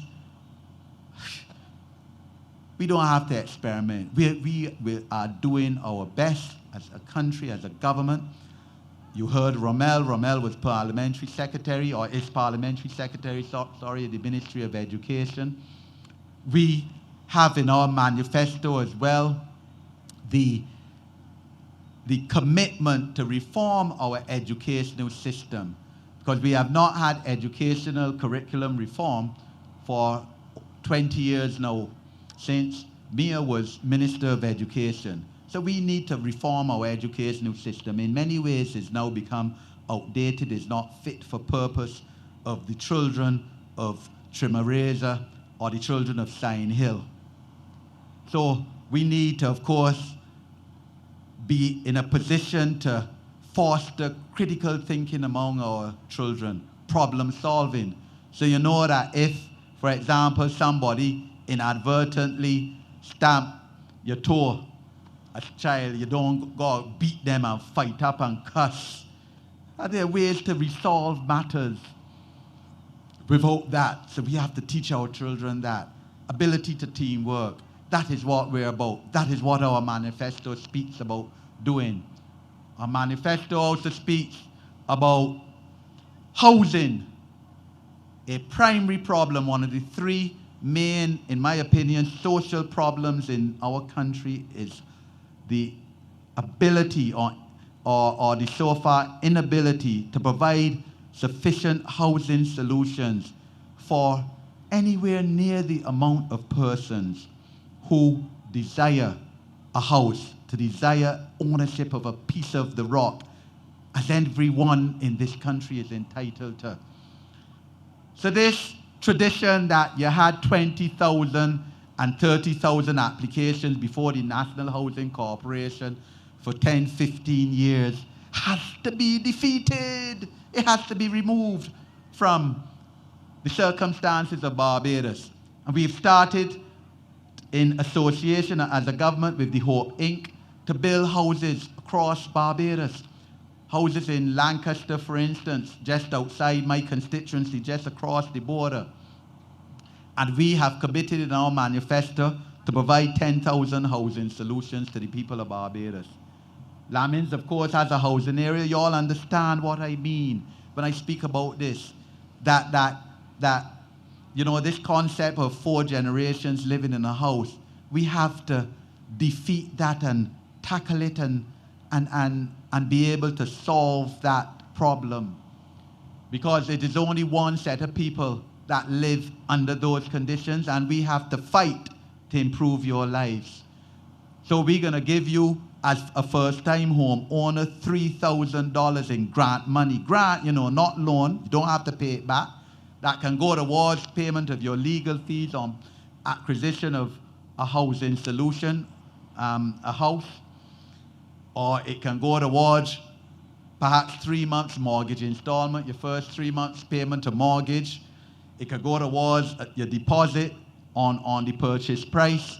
That's what we're going to do, because we have to facilitate and intervene in this housing market as a government and as a people for your benefit, because ownership of property is wealth, and that's what we need in this country. We will, and Dale, of course, as Attorney General, has brought the Prevention of Corruption Act before Parliament. It is now the law of Barbados. It was proclaimed in September. And this is very important, because we were operating as a country, as a sovereign state, since 1966 under a Prevention of Corruption Act that was 100 years old, passed in Barbados in 1929. And that is why we couldn't deal with the Democratic Labour Party ministers because they were content to have an act, a piece of legislation that first thing you had to lay a charge against an individual for corrupt practices within 6 months of the corrupt practice. No, they will tell you that it could take years to get evidence of corrupt practices, investigation, forensic investigation, etc. So by the time you find that, the 6 months gone a long time. And the fine was $24. So you had the former Prime Minister of Barbados telling you, the people of Barbados in 2016, that act was adequate. He found no problem with it. It was sufficient. That is why they didn't do anything about it. After promising you in 2008 that within 100 days they would have brought in anti-corruption legislation. But that doesn't surprise me. Because that same former Prime Minister, well, I wonder what planet he lived in, or he is living in, because he said that the period, the 10 years, 3 months, or whatever it was, between 2008 and 2018 were glorious days. The people certainly of Rotunda know that they were not, because they were suffering tremendously. Just as the people in Bizet in St. Joseph, I know for a fact, were suffering tremendously. But that's the delusional thinking of the leadership of the Democratic Labour Party. That's part of it. And that's why they have not even found it fit to apologize to you, the people of Barbados, for what they did to you during that period. Their present leader said she's not apologizing. She don't see nothing wrong. She's no different, in other words, than the past leader. So to say that you voting for an opposition is to vote for a continuation of the suffering of the people of Barbados during those 10 years, during that lost decade.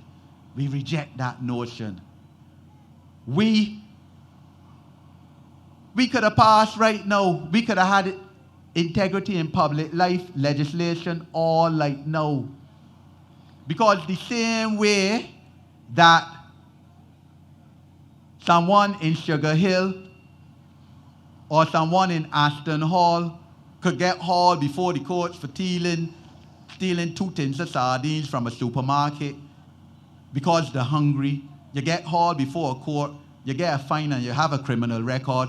Don't you feel that individuals who, before they become a cabinet minister, you know that their way of life, that they're struggling, they owe the car company, they owe the mortgage, the checks bouncing, but suddenly after 3-4 years as a cabinet minister, you see them driving 5 Series BMWs costing $400,000, and you see them living in big mansions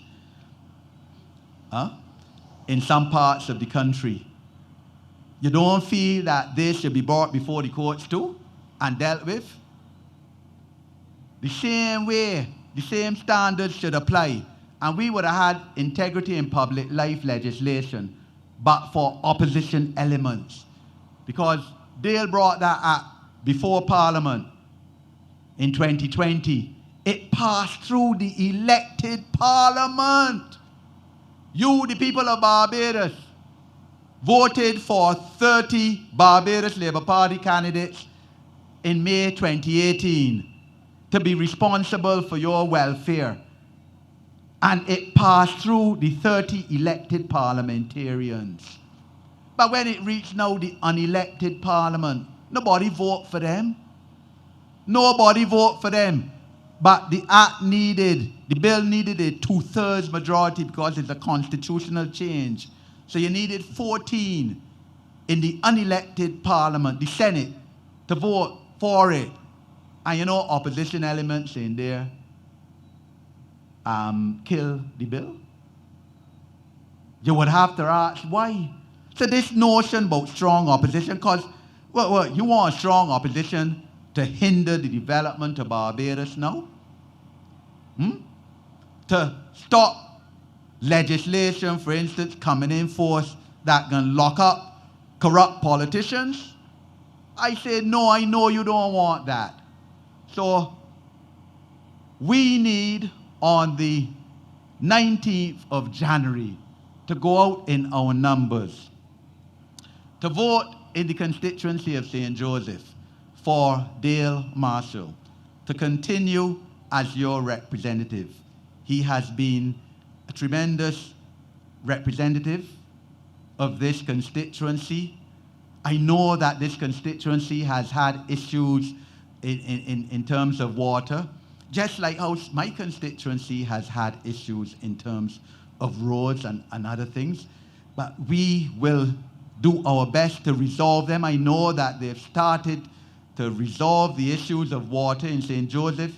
It is not as bad now as it was a year ago for sure, because the Prime Minister of Barbados has said it has to be resolved. It has to be resolved. And you know, the last government ought to have been able to resolve it, because you would recall, I know we say that Barbadian memories are short, but in 2009, the Democratic Labour Party government raised water rates by 60%. And that was supposed, the additional increase was supposed to put in new mains out of some that were 100 years old and rusting. They would have put in new mains. Not one thing was done. Not one infrastructural development with water was done. And that is the reason why you all had these problems. We came into office with the problems there, and we're facing it and we're fixing it. But we need to continue our works, and we have come here tonight humbly in Lammings, St. Joseph. I have come here in the parish of my birth to ask you all to vote for Dale Marshall next week, Wednesday, and to ask the people of Barbados to vote for Barbados Labour Party candidates throughout the length and breadth of this country. Having been in St. Andrew already, as I said, my ancestral home as well, I now will be going to St. James North to ask for those tremendous constituents of mine to give me the opportunity to continue serving them again. I'm obliged to you. Nothing at all but the best for me. Me and more have the recipe. Safeguarding my destiny, serving the country loyally. Leader of the BLP is the best for me, the best for me. Me I eat the best for Barbados. Me I eat the best for Barbados. Barbados loves us, the whole world admire. Thank you, Brother Hinkson. You know, wherever I go in this constituency, where we doing our canvassing, you know, you but one or two people, them especially, who are saying that Dale Marshall hasn't done anything for the constituency. And sometimes I wonder if these people are mad. Because Dale has built that civic center, a whole complex at Cameron Hall. He didn't get the chance to finish it or to open it, but he built that. That was constructed under Dale Marshall. Dale also went to Prout and started a pavilion. Well, the Barbarus Labour Party lose the government, and the Democratic Labour Party leave it to rot. Nothing that Dale started or anything that was to be done in St. Joseph between 2008 and 2018, the Democratic Labour Party didn't do anything. Now I hear people complaining about roads. Yes, we understand the roads. We got some bad roads. But if you got a house, and it rotten and you don't put on some boards on it quick, it can fall on you. So I don't understand it. Ladies and gentlemen, we have our Prime Minister here. She is well loved all over the world. Don't care where our Prime Minister goes, she's well respected. She's wanted by every TV station throughout the world. Ladies, she's a gem of a lady. A gem of a lady. Barbarus is rising again. Barbarus is shining again under the Prime Minister. Barbarus is moving forward under a more motley.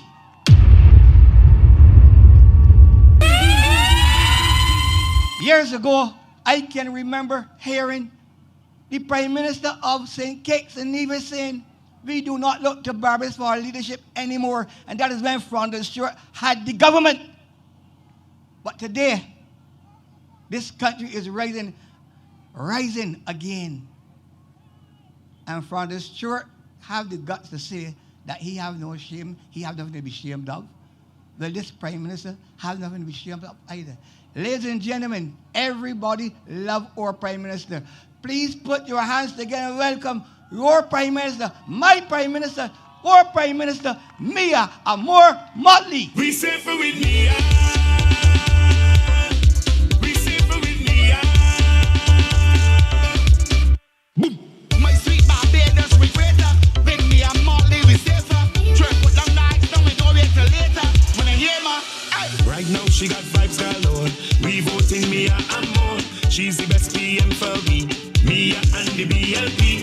Who best to lead this country? Vote Mia and Team BLP. Barbados Labour Party is the only choice for we on call.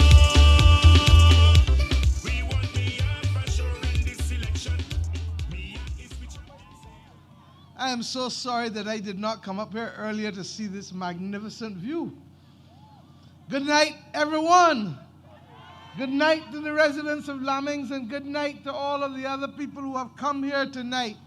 And good night to those who are hearing us through the internet. I came on stage with Dale Marshall because I have a confession to make. Over the course of the last 3.5 years, there has been no one who I've had to rely on more to keep Barbados safe than Dale Marshall. And I say so right from the outset because whether it was dealing with right sizing this economy and getting the debt restructured, or whether it was with respect to preparing for hurricanes, or whether it was with respect to dealing with the pandemic and the directives every 2 weeks, every aspect of it, Dale Marshall has been by my side every single step of the way. And I have come, therefore, to St. Joseph to say first and foremost, thank you, St. Joseph, for having given me Dale Marshall on the last occasion. But I come equally, too, to ask you to give me Dale Marshall again, not just because we want him, but because the country needs him. Dale has a work ethic that is second to none in this country. And it matters not what time of day or night that I call him. He has never said to me, Mia, I can't do it. Prime Minister, I ain't able to do it. He has said, I will get back to you in X time or Y time or Z time. And without fail, Dale gets back to me and we put things together and we have been able to solve matters that might otherwise put this country in grave difficulty. But if that were the only reason, you might say to me, well, you can find another way to get him there. But it isn't. The greatest advocate for sustainable access to water in Barbados under my government has been Dale Marshall from day one. And I understood why. Because you, the good people of St. Joseph, have had to bear for too long, and for too many Christmases in particular, a lack of access to water. The indignity of having to go and collect it and hold it and worry about whether somebody knock it down or whether it's going to evaporate, when the water truck can come again, and all of those things that caused me to come down here when my good friend Boo Husbands, before he had died, worked with us December 31st, 2016, if you recall, Dale, moving through and being able to reach as many people as possible. Dale's insistent voice led to us being able as a government to require the Barbados Water Authority to put a solution in place at Vineyard that would then see the water coming up to Golden Ridge and then up across to St. Joseph. It wasn't the only solution, but it has been a critical solution such that you guys just came through a Christmas with access to running water for the first time in years. And while we appreciate that part of the water issues come from the climate crisis, part of it also came from an ability to have strategic leadership in order to do the things that are necessary. But that's only one part of the equation, because I think we have so deconstructed this whole thing that we almost know instinctively how and where the water is stored, how it is run, and what works. And therefore we learned that Western St. Joseph can be fueled and provided with water from Apes Hill. And as a result, new tanks going in there in order to be able to ensure that we have water coming at you from Golden Ridge and from Apes Hill in order to make sure that there is a continuous and reliable supply. But it wasn't only on that. Dale was one of the ones who agitated for the government to expand the fleet of water trucks. The last government had 10 water trucks. We now have, I believe, it's either 35 or 38 water trucks available in this country to bring water to people when they need it. Recognizing that with the best will in the world, when we go into a climate crisis, one of the consequences is the absence of groundwater, not just in Barbados, but across the globe. And that is why in our manifesto, and it has taken longer than I would have wanted to see it, but COVID offset us. I am frightened to tell you that. COVID offset us. But we want a range of measures that will give each and every house around here resilience, that will allow you to have water-saving devices in your showers, water-saving toilets, and water-saving devices in all of your sinks. We want that every house ultimately can have its own tank, because if we are going to build forward for the future, 10 and 20 years from now, then we need to make each and every household resilient in this country. So that we understood the pain and we understood the difficulties. But we have worked day by day by day by day to make that difference such that, as I said, last month you were able to see the difference by having access to the water. But it wasn't only in that. Look at the new St. Joseph Outpatients Clinic. Left to the Democratic Labour Party, who's still ain't ready yet, you would not have a spanking new facility. Ask yourself, Who was it that has been responsible for bringing services to St. Joseph? You heard the chairman. Blackie? Where?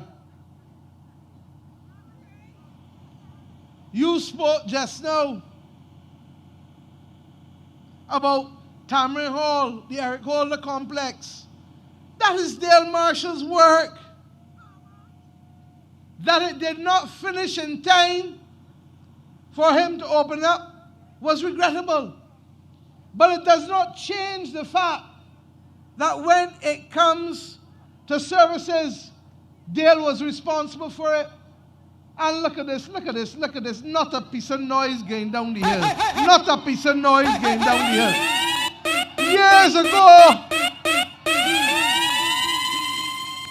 Years ago, in fact, not even so long, the last election, if you could have get one down here, which you couldn't,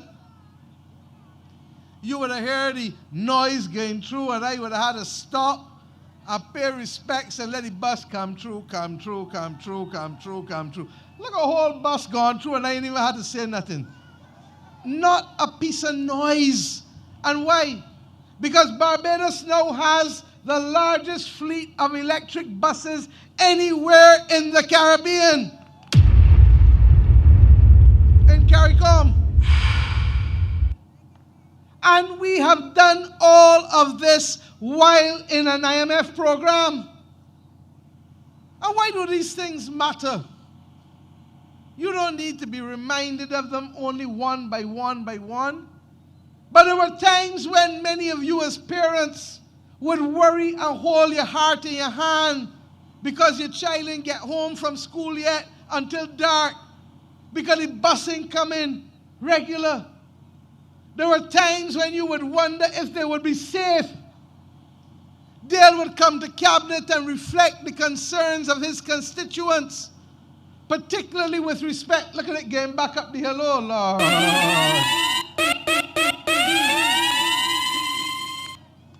He would come to cabinet and reflect the concerns of many of you.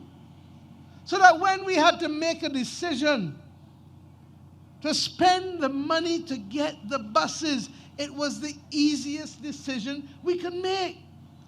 I could talk to you about the hotel workers on the West Coast who couldn't get home without the buses at night. I could talk to you about the students as I just did. And when that was not enough, the same thing with the garbage trucks. These things matter because this is a government that says, if we tell you we will do X, we will do it. If we care enough and we say we are going to do Y, we will do it.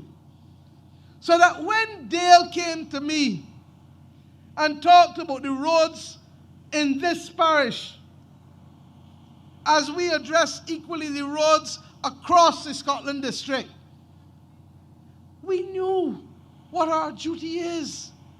The Scotland district is 1/7 of Barbados. There are roads in this constituency that were not fixed since independence. There are bridges in this constituency ignored by the last government. And we have said that we are going to do it because we believe that you must bring services to the people and not bring the people to the services. That is why the St. Joseph Outpatients Clinic had to be done, along with the one in St. Andrew, in the middle of an IMF program. You understand what I'm telling you? That this government put your interest in St. Joseph ahead. You have work being done. I just saw Dwight Sutherland turn up. And his ministry has been responsible for building up what will be one of the most modern and magnificent community facilities, encouraging both entrepreneurship and recreation at the top of Bathsheba there. I cannot wait, Dale, for it to be finished and to open up. I confess that this part of the country is one of my favorite parts. And I confess that for many Barbadians, Bathsheba is that place that holds a special place in our hearts. And therefore, for us to have come here and to recognize that you too are people, and you too deserve some of the best community facilities that this island can have, is because the Barbados Labour Party cares, and Dale Marshall cares enough to command the resources of the taxpayers to put facilities in place that will not only benefit tourists, but will benefit Bajans, and particularly the people of St. Joseph. My friends, we are about as well to start a road program that you have heard me speak about for the Scotland district. We will spend $230 million in the next 3 or so years in the building of roads across the Scotland district. No government since independence has put the needs of the people of the Scotland district as high on its list to fix roads that continue to be the nearest thing to an experience in Disneyland, up and down and up and down and up and down. But your shock's getting destroyed. And you can't drive fast anyhow on it because you're literally trying to make sure that you can stay on the road without literally going in some craters. And it is largely because of the underground water and the shifting, the erosion of the land and the shifting of the earth. And therefore, building roads down here, as you know, is not as simple as just building a substructure and paving, etc. We've got to build the gabions to stabilize. And it was against that backdrop, Dale will tell you, that he, Ian Goodinedgel, and myself sat down and agreed to have a special gabion construction team, because you're going to have to reinforce so much of the Scotland district with the lands, and the gabions are critical. So at the very time when people were telling us, and I hear David Eswick talking about these jobs and these things that shouldn't be necessary, we say it was necessary. You have COVID coming, over 40,000 people lose their jobs.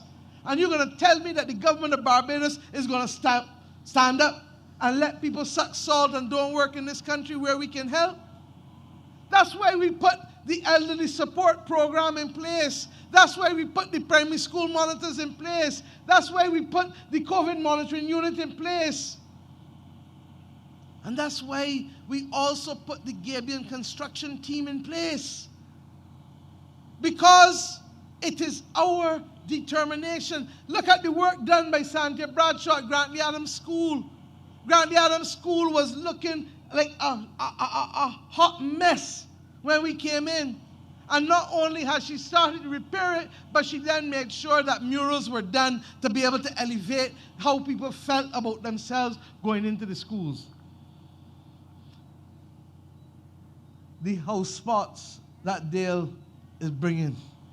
Dale, I ain't talking your whole speech, but I really got to big you up, because in these 3.5 years, you have done more in St. Joseph than has been done at any other single parliamentary term in the history of this country since independence was done.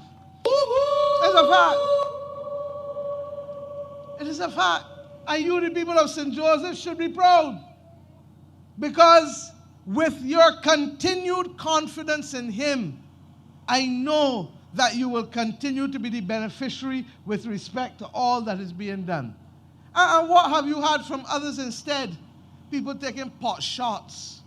People talking foolishness as if all you want is entertainment. You want substantive services. And I say all the time, the difference between the Democratic Labour Party and the Barbados Labour Party in good times, because you don't know who this group of fellas are, no, in good times, is that the Dems believe in centralizing and carrying everything to town, and the Labour Party believes in decentralizing and leaving the services with the people. And that is what you have seen us do. We have walked the walk and not just talk the talk. And therefore, I have come to St. Joseph tonight with a simple request.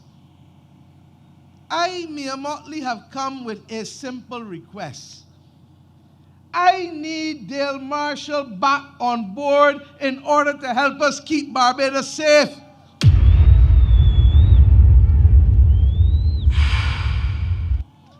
The Barbados Labour Party needs Dale Marshall back on board to keep Barbados safe. And I dare say Barbados needs Dale Marshall back on board to keep Barbados safe. Hey, hey, hey, hey. We believe that it is time to take fresh guard because the country must settle. And all of the politics that was running about for the last 7-8 months to the point where you couldn't get things done in your interests. We need to move forward. You're not going to get everybody agreeing, but the majority of Barbados needs to settle because we have big challenges to fight, not just at the community level like you know with these roads, but also at the national level. How many of you can believe that our workforce is going to be smaller in 12 years' time, 13 years, than it is today? And you know what that means, Skipper? That those of us who have to draw pension 15 and 20 years from now will be at risk because you will not have enough people paying in the pension, the contributions, to keep the fund as stable as you would like it. How many of us understand that the reason why we're facing these freak storms and the hurricane has to do with climate change and the warming of the climate? There is no news channel, no newspaper, no magazine, no nothing that you can open today without hearing about climate change and climate crisis.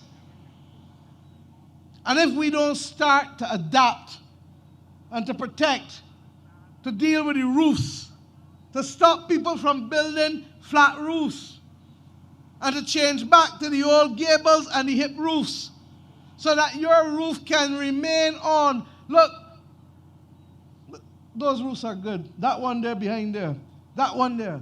But when we start going with only the flat roofs, they're going to peel off like a sweetie paper.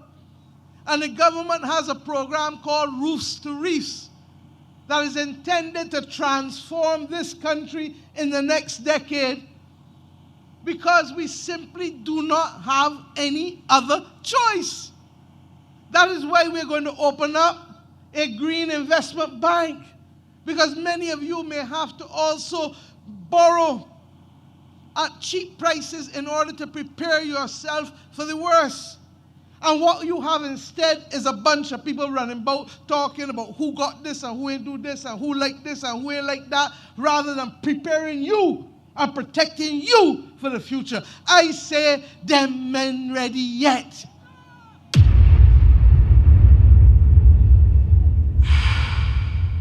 But I've also come, as I did last night, to talk to our family, to the Labour Party supporters.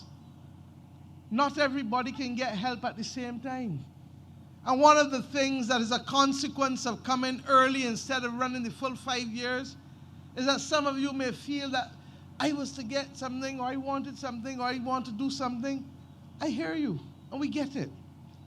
But the reality is that if we don't stay the course, we are not going to be able to see or get anything, because you already know what the last government did. Don't mind Fernandez start talking of, you imagine a man talk and tell you that 2008 to 2018 was 10 glorious years? Glorious for who? Not for the public servants who couldn't get a pay increase. Not for the people who had to deal with sewage on the street. Not for those of you who used to cry and be worried sick as to what time your child coming home at night because they ain't got the buses. Not for those of you who used to have to go and burn garbage where you couldn't get the garbage collect.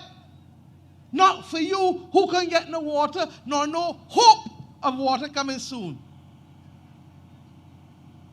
We get it. But like in everything else in life, COVID happened. And we didn't plan for COVID.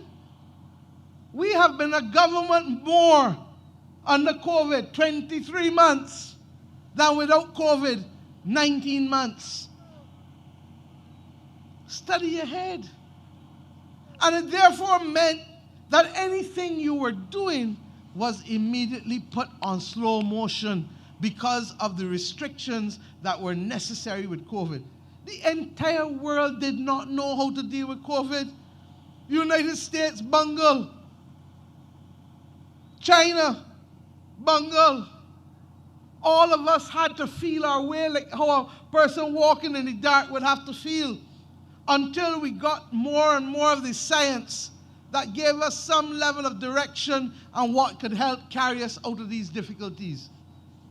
My friends, straight talk. The choice is yours. Straight talk. And in life, sometimes, when you got choices to make, the first thing you got to do is to accept that you got to live with the consequences of the choices. All who feel that we safe already and never see a ballot box open yet with a vote in it. Not one. And therefore, unless you go and put that vote in that ballot box, you could end up with anybody as your government next Wednesday night. Straight talk. You might think that, oh, I want pork, but take care of the pork in touch. Take care of it in touch. And that is why Grantley Adams, who you gave us, you, the people of St. Joseph, gave Barbados and the Caribbean, the only Prime Minister ever of the West Indies Federation. You understand how special you are in St. Joseph? Do you understand that in the Caribbean, the few people who live in this parish gave the entire Caribbean its only ever Prime Minister, and gave Barbados the man that gave each and every one of us the right to vote? In 1951, the law was passed in 1950, and without that right to vote, you think we could have become independent? You think we could become a republic? None of them things would have been possible. And that is why you hear me all the time refer to Grantley Adams as the father of democracy and Errol Barrow as the father of independence. I say to you tonight, the hour is getting nearer and nearer. Your choice will be made 1 week from tomorrow. Those who are policemen, those who are foreign service officers, those who are working will actually go to the poll in the morning. In the morning. And I ask us to recognize that this will come to be regarded, in my view, as the most important election since independence for determining the future of this country. We have no room for error. We have come through the hornpipe.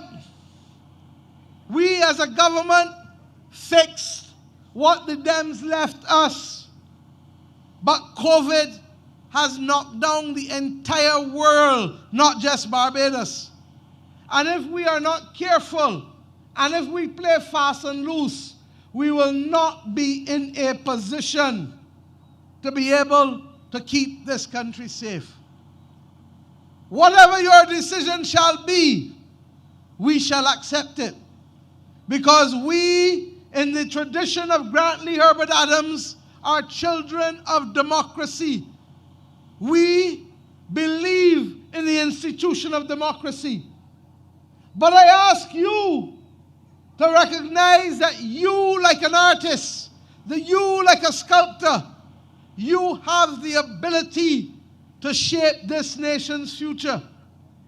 Not just next Wednesday with the X, but between now and next Wednesday, in persuading as many of your family and colleagues and neighbors that what is needed more than even just a victory is a comprehensive mandate to put Barbados right so that we can face the difficult challenges coming 10 years from now. And in so doing, then we must ask ourselves, who else but Dale Marshall can give that country, this country, your country, the mandate to correct the wrong things? And if you, like me, accept that he and the Barbados Labour Party can do it, have done it, will do it again, then I ask you to go out early on January 19th and to vote for Dale Marshall and the Barbados Labour Party.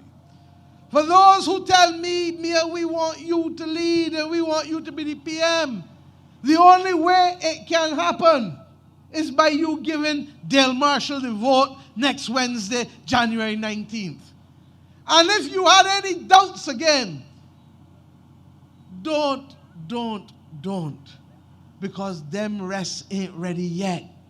And if you happen to be a little vexed or a little anxious about what you ain't get, remember the consequences of that may well be a government that you do not want and will not work for you. So the people of St. Joseph tonight, thank you.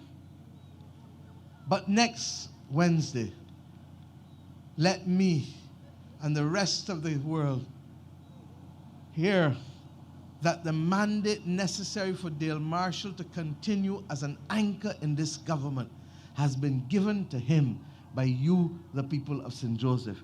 Recognizing that he has not taken it for granted, but that in every instance he has come to work to make sure that your lives get better.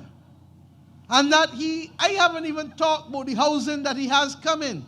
I haven't even talked about the additional reservoir that he has coming, because I am conscious that he needs to come and tell you those things. But what I have told you is about the credibility of the man to do what he says he will do and to make things happen, even as he is the country's chief legal advisor and keeping us safe from all of the difficult circumstances that we face as a nation. So my friends, run the track, remind them, as Lil Rick said, them rests ain't ready yet, but that with your vote and with the confidence expressed to the Barbados Labour Party, the people of St. Joseph shall continue to see improvements day by day, week by week, and year by year. None more visible, none more important perhaps than the resolution of the issue of access to water to the people of this parish. Thank you, good night, and God bless. Don't stand for man, play that you vex. Get out there and give me get the X. Cause you know BLP is the best. BLP. If you love Barbados as bad as me, vote for BLP. Me and the team BLP. Vote for BLP. You want the best for this country. Vote for BLP. Barbados Labour Party is for we. Vote for BLP. Them rights ain't ready. Them rights ain't ready. I voted for BLP. Them rights ain't ready. Me and the BLP. Them rights ain't ready. I voted for BLP. Thank you, Madam Prime Minister. Family, how you feeling? Can't hear you. How you feeling? Good. Now, I like what Jonathan Lewis says on the platform at night. People say they don't see Dale. But if you got an MP, and you put an MP in the House of Assembly, and he or she is driving up and down, you can see them every day. At the end of the 5 years, you ain't get a road due. You ain't get a street light put in. You ain't getting a bush cut down so that the people will roll on, but your daughters when they come up and then they rape them. What kind of MP that could be? So when you're saying you're MP, he's working for you. He's working for you. So don't mind them saying that they don't see him. We just see him where we want to see him. But as long as he's doing the work, we don't have to see him. Only yesterday, before I go any further, let me recognize my sweet cousin Paris. She is their right-hand woman. Only yesterday, we went to Union Road to look at that road.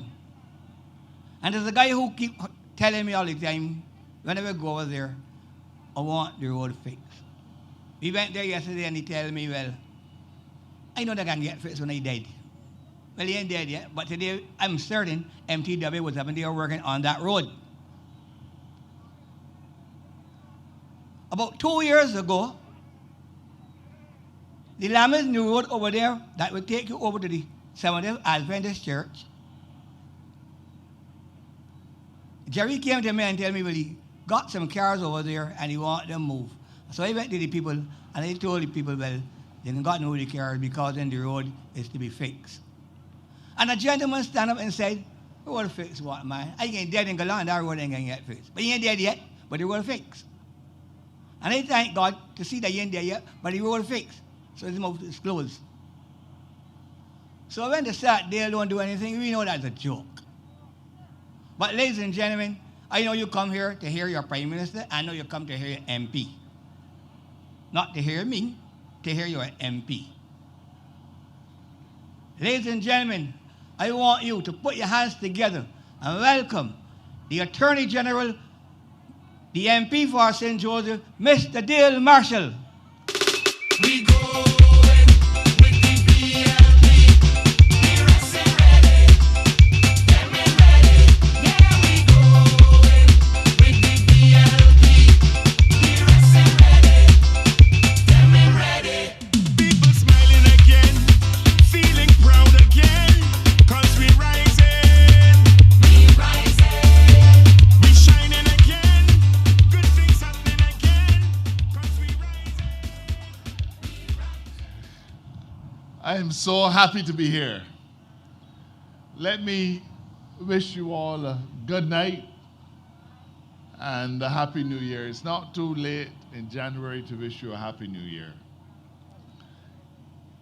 And the happiest of New Year's will come on January 19th when you have the opportunity to go to the polls and cast your vote for the Barbados Labour Party and to cast your vote for me as your representative.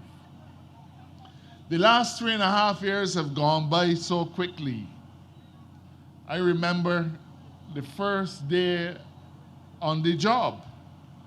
Mia and I got sworn in at around 11 o'clock. And because the votes didn't finish count until around 4, I was hoping to go back home and sleep. And Mia said, no, Dale, we're going to Government House because we got work to do.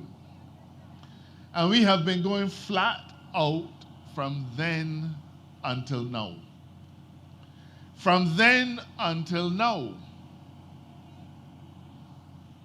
On Thursday, Cabinet will meet. Last Thursday, Cabinet met. I say that to say to you that even though each of us are in the throes of an election campaign, governing this country is still our first priority. Even though we are all fighting with our opponents and canvassing and debating, it is not lost on us that we are here to run this country, and even at a time when you would not expect Cabinet to be meeting, Cabinet is meeting. And not to make any secret deals, not to do any funny stuff. Cabinet is meeting and has met to deal with the central issues that affect Barbadians. And you know, the most amusing thing that I've seen in weeks was when the sleeping giant woke up, a man named Frondell Stewart. And Frondell Stewart, I'm sure you've seen the video. Frondell Stewart, the honorable former Prime Minister as he was, went to a meeting in St. Michael and said that nobody can ask him to apologize for anything that happened between 2008 and 2018. And what is most remarkable is that he said that it was a glorious time. I believe that some of you will have seen it. He said it was a glorious time. And as we get closer to the 19th of January, I want you for a moment to think about how glorious a time it could have been. Because as far as I remember, during the term 2008 to 2018, that 10 years, your son and daughter had to pay university fees, but yet still he says it was a glorious time. We in Lammings and Sugar Hill and Blackmans could not get a bus, but he said that it was a glorious time. The sewage was running and befouling our streets, but he said that it was a glorious time. And you in Lammings could not get water. I wonder what was so glorious about that. And the long litany of woes would take me 20 minutes to a half an hour. I would take my entire allocation of time to outline to you all of the dreadful things that we had to endure in St. Joseph and across Barbados. But yet still the Prime Minister is so, the former Prime Minister, it's so insulting to us that he would say, he would characterize, he would seek to revise history and say that they were glorious times. Only a few years ago, Christmas, Plecky, Christmas of 2015, 2016, the people of this constituency had not a drop of water. It brought tears to my eyes to see individuals having to leave their homes and go elsewhere to prepare a Christmas meal for their family. They had no water to wash the dishes. They had no water to do anything. But yet still it was a glorious time. If that was a glorious time, then I have to say that we must have died and gone to heaven. Now, he can feel and he can express his emotion how he wishes. But he was closeted in a narrow court, living a comfortable life. And he didn't get to feel any of the hardships that you felt, any of the hardships that you endured. But since 2018, you have had a government that looks at every single aspect of your life and tries to influence it for the better. What he considered to have been a glorious time, we consider to have been the snuffing out of the future of our young people. And we've set about systematically to turn around everything that they have imposed on us. We got rid of a myriad of taxes. We have reinstituted free education at the university. The people in St. Joseph have running water in their taps. And I know, Lammings, that we haven't got it quite perfect yet. We haven't got it quite perfect yet because there are some days I know when you turn on the taps and the pressure is a little low. But today you are getting water and not satisfied with that. You can see just there in Castle Grant that a construction of a new 1.5 million gallon reservoir is in progress. So even though we have made significant strides and have in effect solved the water problem, we are feeling that it is important that we should go the extra mile to make sure, to make doubly sure that the water problem is in fact fixed. And I know that you remember the mountains of garbage on the streets because I used to get the phone calls, Mr. AG, Mr. Marshall, sanitation didn't come through here for 3 or 4 weeks.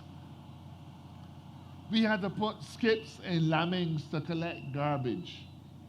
Now the skip is here and it is virtually empty because our garbage collection is benefiting from the fact that we bought garbage trucks when the last administration said we couldn't buy any. And you have a bus service that you can be proud of when the last administration said that better could not be done. So in 3.5 years, you have had the benefit of an administration that has turned around every single negative. Everything that they said could not be done, we have done it. Everything that they said was not desirable for the people of Barbados, we have so oriented ourselves that the people of Barbados are benefiting now more than ever. I asked you to think about what our country would be like if the Democratic Labour Party were in government when we had COVID.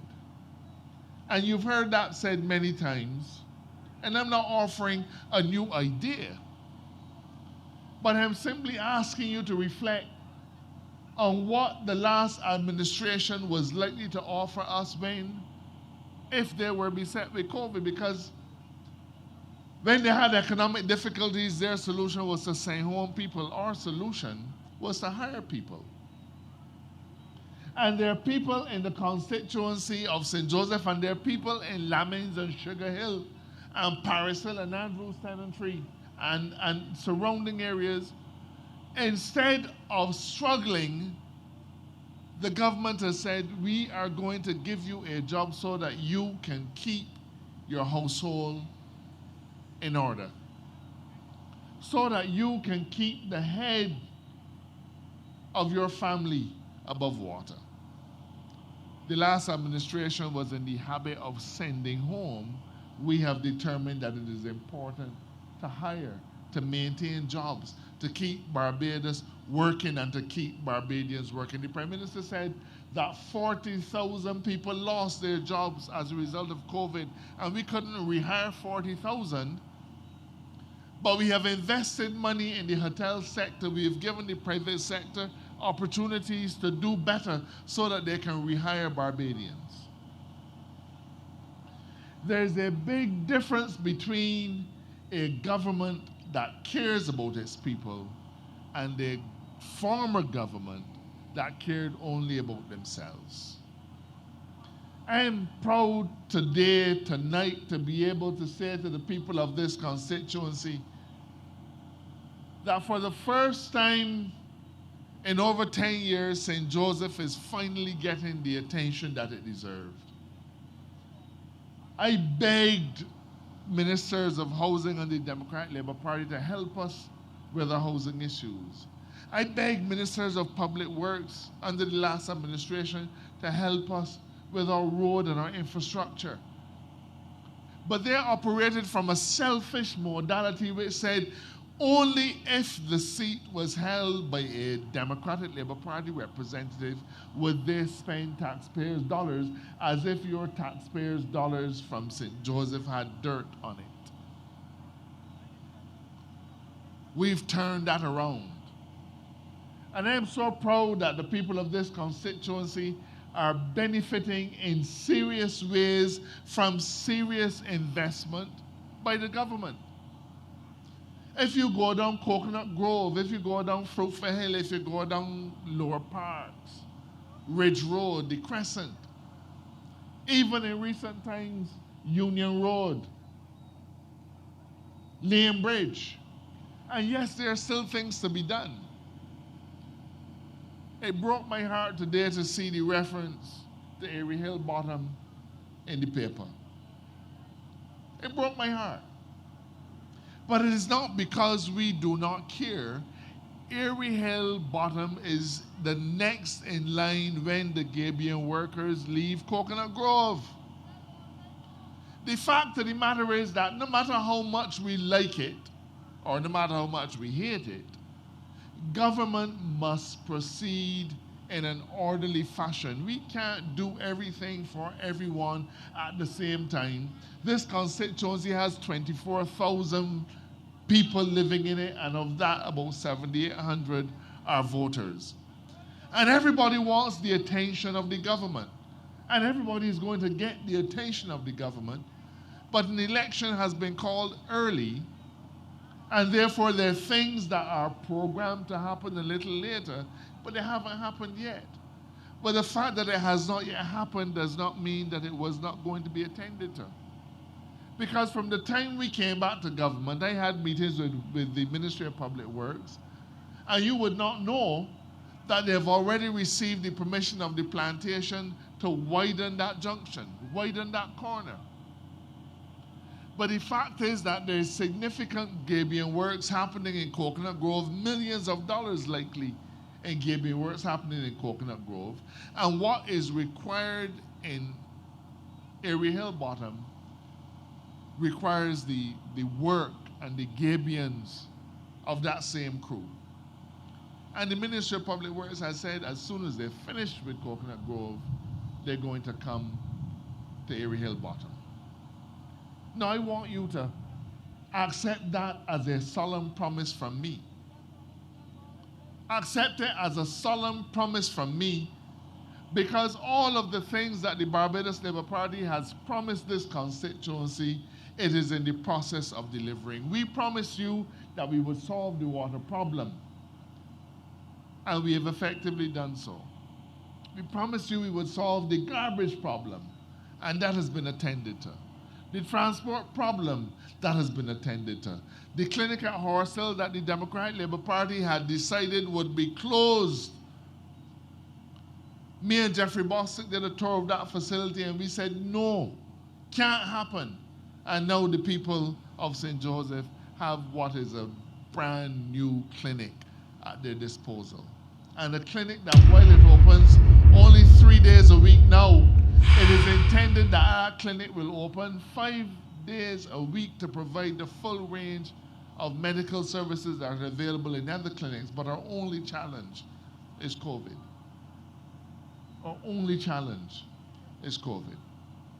And the Prime Minister mentioned what is happening in Bathsheba, the most amazing facility anywhere in Barbados. And I see my friend Dwight Sutherland here, and I want to thank Dwight for sharing my vision. Because we demolished the old community center that had been sitting there empty for 10 years, full of nothing but termites. And I said to Dwight, our young people have changed. Our young people are not into youth groups anymore. That is a vision of the past. Our young people want different opportunities. Let us put something that is visionary and forward-thinking at Beach Mountain, St. Joseph. And Dwight said to me, Dale, I will help you and I will find the money. And we are spending $2.7 million on an amazing facility. And for those of you who've had the opportunity to see our Facebook page and our Instagram page, you will see what it is going to be like. You know, I was first elected to represent this constituency in 2003. And between the period 2003 and 2008, we got a lot done. But then for 10 years, we were in the wilderness. St. Andrew got nothing done. St. Thomas got nothing done. St. Peter got nothing done. St. Joseph got nothing done. Because we did not matter to the last administration. We do not operate in that modality. We don't think that way. We have always said that every Bajan will be a winner and that no Barbadian will be left behind. We do not care if you are a B or a D. Whatever is available to the people of this country must be available to the people of this country equally and without regard to political affiliation. I want you to think about that.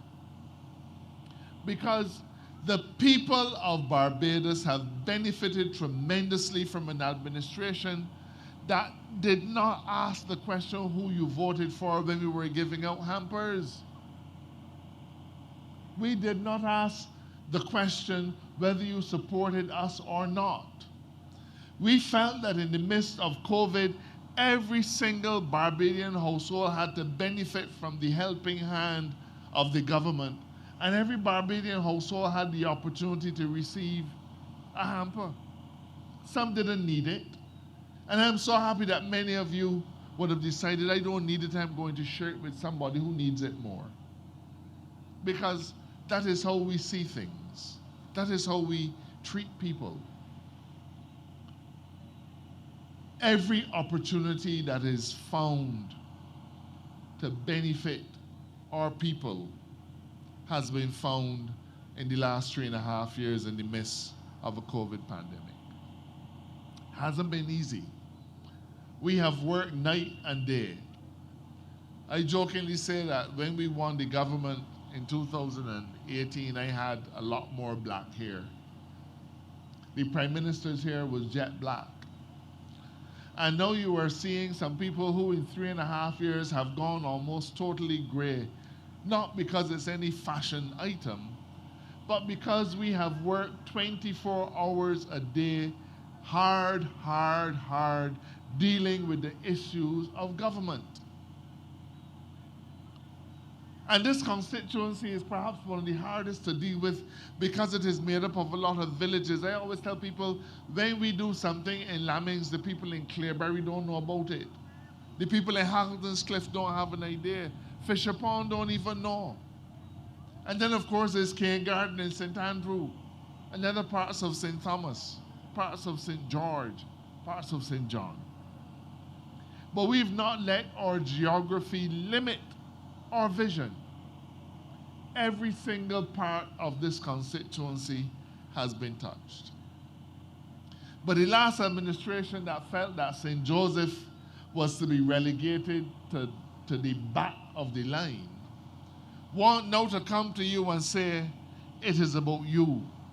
We want you to elect us again. And they're trying a smart one of saying, we want you to vote for an opposition. I ask you, if you had to go to the hospital, would you not ask for the best surgeon that is available? Why would you ask for the second best surgeon? You would ask for the best surgeon. And when you go to the polls on the 19th of January, why should you not be asking for the best government? Why would you even begin to think of voting for the second best in the hope that the second best will be a good opposition? What you want is a good government. That's what you want. And I have to tell you that I think that this election is perhaps the most important election in decades. Because this is the election that will determine once and for all the future of our country in terms of what our priorities are in relation to things like energy, renewable energy, climate change, agriculture. All of these are things that have to be grappled with and you can't afford to dilly-dally with them. Decisions have to be made. And it isn't that we are brighter than anybody else. It is that we work harder than anybody else. I ask you, how would you feel electing a government in 2021 that takes you backwards to where we rescued you from? Because we understood clearly in 2018 that what we were embarked on was a rescue mission. We had to rescue Barbados. The Democratic Labour Party has come with nothing that is new. It is the same old things, but in new wineskins. But that is history. And Fernando Stewart tells you it was a glorious time because he wants to revise what history tells us. They want to take us backwards when the people of Barbados need to go forward. We've put out a manifesto that talks about the direction that we want to take Barbados in. And we've had many people downloaded it online and many people have asked for the hard copy. It is clear to us that the people of Barbados are awaiting a vision that coincides with what they want for the future. And we presented such a vision in 2008. But a lot about what we had said in 2008 has had to be changed because of COVID. It has had to be changed because of Hurricane Elsa. But what we do in difficult times is not to despair. What we do in difficult times is to gird up our loins and take Barbados higher. I cannot think of an administration, and I have been a part of the Owen Arthur administration. I've sat in opposition when the Dems were in power, and we are in government again. So I have traversed three sets of government. And I cannot say that any of them have had the interests of Barbados in the way in which this Barbados Labour Party, as it is constituted today, has. We've dealt with all of your basic needs. We've dealt with your higher needs. We've dealt with our education. We've dealt with your health care. Every single thing has been addressed.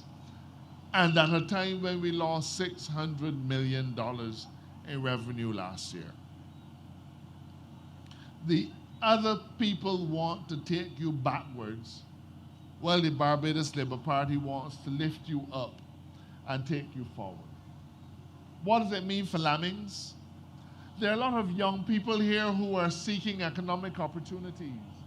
There are a lot of young people in this community who value tertiary education that they were deprived of under the last administration. There are young people here who value sporting opportunities. And they're the elderly for whom our NAS is important. They're the elderly for whom housing is important. Maintaining their health care, maintaining their pension. All of these are things that we are looking forward with. And I know that there are times when you will feel a little bit weary because every day there seems to be another challenge. But I want you to do what we do. We see these challenges as opportunities to do better and to excel. When COVID came, we prepared for it. And we may not have got everything perfectly right. We may not have even got everything right. But we excelled in handling COVID when the rest of the Caribbean couldn't do it. And when the storms came, as storms always come, when the freak storm came and Elsa came, we reflected on the fact that Hurricane Thomas came over a decade ago, but that today there's still houses that have not been fixed on Thomas. And we said, that will not be us. That will not be the Barbados Labour Party. That will not be this government. And today people are being rehoused. They're having their houses repaired. They're having new houses built for them in circumstances where we are still struggling in the throes of a pandemic. I ask you to come out next Wednesday, and in fact to come out tomorrow, and vote for me. I ask you to vote for the Barbados Labour Party.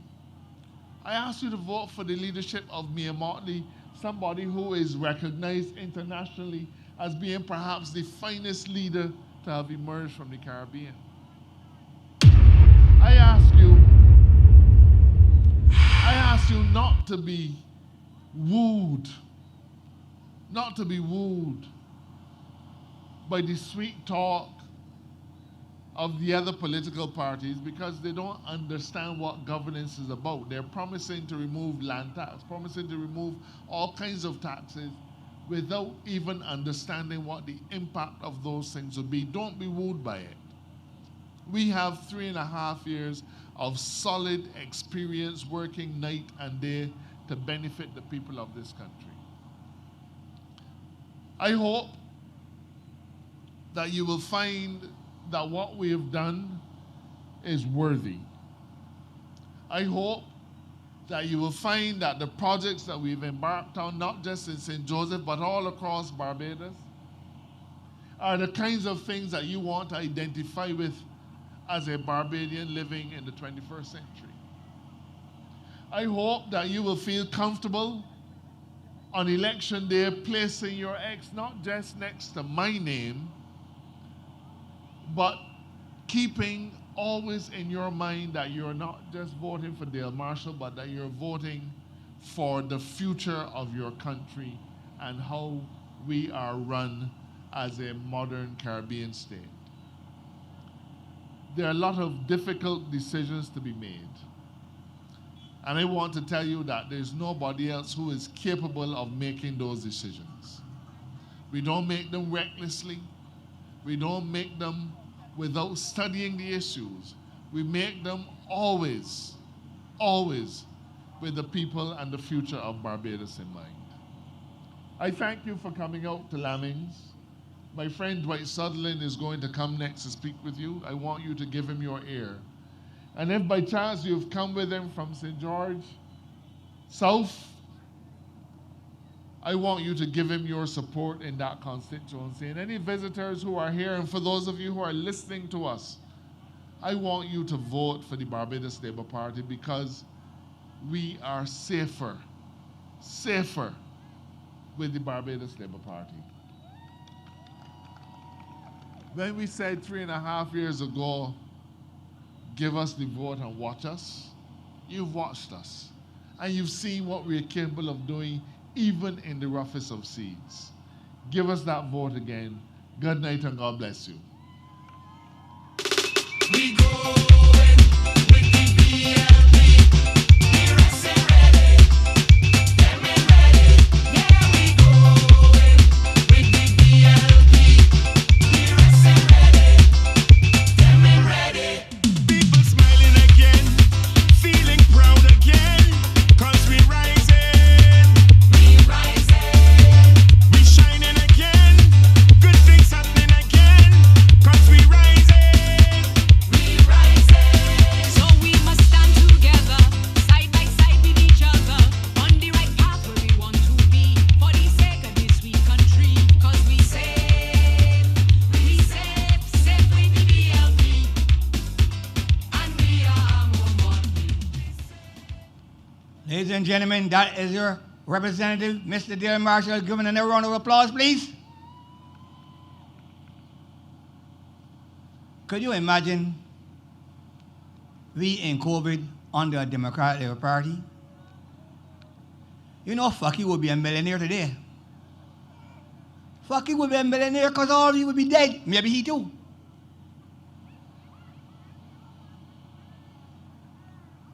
In between 2008 and 2018, we had 22 downgrades.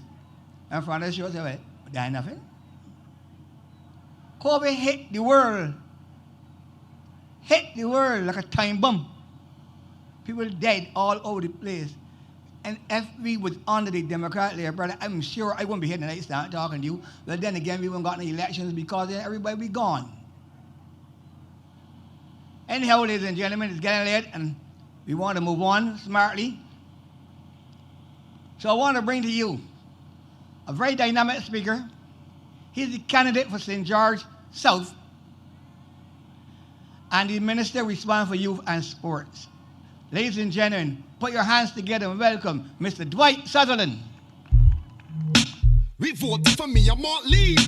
We voted the BLP, Barbados Labour Party. And let me go along, active, the BLP, real active. We voted the Barbados Labour Party. Me, I won't leave, got everything sweet in the country, so no other party can trick me. Let me tell you something too, the BLP is safer for you. We are talking that Verla does do. I won't hear nothing from she and that crew. The BLP is the party for DJ, good night, the people of Lammings. Good night, my friends from St. Joseph. But Mr. DJ, there's a song that you have to play. My people ain't happy. My song by Biggie Irie. Find it and play it. We can turn up in here between 10 and half 10. I only want half an hour to tell you what we have done in St. Joseph. So find it and play it. And stop me when you find it. Good night to the people of St. Joseph. You know, I feel honored being here in Lammings because your parliamentary representative has done so much for me. And I don't think I can repay him. I heard the Prime Minister tonight who spoke about Dale and the legislative agenda that he has executed over the last 3 years, 7 months. But Dale has been instrumental in my political tenure thus far, sorry. Dale spent his time, and Joseph Riley, I want to thank you in 2013 for solidifying Dwight Sutherland in that box in Drexel. I was young to politics. I didn't know much about canvassing. And St. Joseph posse came up 3 days before election, and they ensured that Dwight Sutherland did justice to the people of St. George South. And I want to thank you. Give St. Joseph a clap for that, man. When you find my song, you have to play it. But you say you ain't got it, no problem. I will accept that because I'm in St. Joseph. At the end of the day, though, you know, we come to political life and we have agendas. But my agenda and the Labour Party's agenda is about the people of this country and about the people of St. Joseph. And Dale Marshall, I am not going to repeat the Prime Minister's words and the sentiments she echoed. Amigo, man, raise your hand, amigo. That's my friend, amigo, raise your hand. We call each other amigo. He calls a lot of people amigo. But I've spent a lot of time with Dale, talking with Dale, Dale mentoring me, teaching me the ins and outs, because I can be a bit, you know, rough at times, and I like to confront issues as a Taurus man, 25th of April, so I'm a bull. So I like to take on issues. And Dale has a temperament that I don't think any other parliamentarian has. He's calm, he's composed, and you can say whatever you like about Dale, and Dale maintains his composure. And that's an asset to politics. And that's an asset in dealing with rows. I don't want to mention the opponent too much tonight. But at the end of the day, I want you to judge Dale Marshall not by how much times you see Dale Marshall, but I want you to judge Dale Marshall on what Dale Marshall has done for the people of St. Joseph. And that's why I'm here tonight. And I serve in 2 ministries. And Dale Marshall made me so miserable in both of them. On behalf of the people of St. Joseph, sometimes I see the phone ringing and I don't want to answer him. Trust me, and answer him. Because he made me miserable on your behalf, the people of St. Joseph. And the Prime Minister can tell you that his tenure thus far, not only the 3 years, 7 months that he served as Attorney General, but before that, he has worked in your interest. In opposition, he led the march to the Barbarus Water Authority when you were having challenges with water. And I think Bajans have a short memory, not St. George's people, nor St. George South people, but some they have a short memory. Because I remember Dale calling me and telling me join him at Water Authority with the people of St. Joseph. He said, Dale ain't kind. He said, Dwight, you have to go. You have no choice. He sounded like Luther Barbarus Sutherland, who's 85 years old. He ain't so old. Sounded like my father. I got to come with him. And I went. And he had George Payne. I didn't show up early. And I get a katas from George. Excuse the language, sorry. This streaming, right? George Payne, George Walton Payne, his father ensured that I got there because St. Joseph people wanted representation in opposition. And we came to office with the same issues. And every Thursday and every Tuesday, Dale makes everybody miserable with respect to water. He even fight me for Bashi, but I can talk about that. Because he made me increase the cost. He said 2.7 million, but he forget it's 2.8 million, the Bathsheba facility. Dale is 2.8. and it started out at about 2.2. But every minute they'll want this for you and this for you and next for you.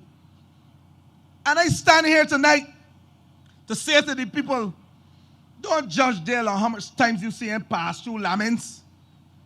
Judge Dale on what he has done for the people of Lammings. Judge Dale on what he has done for the people of St. Joseph. And I'm going to start in Bathsheba. He loves Bathsheba, we know. I go down there regular for him. I come Lammings to meet him too, don't worry. But we go to Bathsheba. That facility that is being constructed on behalf of the residents of St. Joseph. The most modern day community center, state of the art. And Dale wanted his tea shop. Well, I might drink tea and some other things there because I told Dale I don't think he can spend more time than me at that facility. But the importance of that facility, $2.8 million. And yes, he said he made me miserable, and I told him I will build it. And it should open within the first quarter of this year. It is a facility to ensure that the many patrons who travel to Bathsheba daily and nightly have a place, a tourism product, a place for community development for young people. I want to end there tonight on the youth. The youth in Lammings must understand that this government is preparing Barbarus for 50 years down the road, 100 years down the road. My son is 14 years old, and 50 years down the road, he'll be 64. You think I can prepare Barbarus for him alone? I got to prepare Barbarus for his children and your children. But that facility will be a tourism product and a community product. And it was built by yours truly for you, the people in St. Joseph, and it's state of the art. Dale, I want to thank you for the support you have given as the Attorney General. The many days of prodding to ensure that I push and I push and I push. And we ensured I ain't get involved in the tendering process, nor Dale ain't get involved in the tendering process. But we as a government believe that when we are building facilities in a community, members from within the community should have the first say in building these facilities. That's what we are about, empowering communities. Because you know what happens when that happens? A number of people get jobs across the landscape from St. Joseph, and that has happened, including Roma. She here tonight? Many people got jobs in Bathsheba. So I want to thank you, Dale, and thank the government for building that facility. It will open shortly in the first quarter. Now, if when I leave, when I ain't going to hear the other things that I have done on behalf of the people of St. Joseph, prodded by Dale Marshall. I came here one day, right here by the primary school. The principal here is my friend, Marlon Wilson. He taught my nephews lessons and my son lessons. Him and I played cricket for university together. We are friends for years. He ended up here as the principal. That ain't got nothing to do with me. But he ended up here. I came here one day. Dale told me to visit a facility in Lammings where to play cricket. I said, Dale, you always confusing me. Stop confusing me. Stop it, man.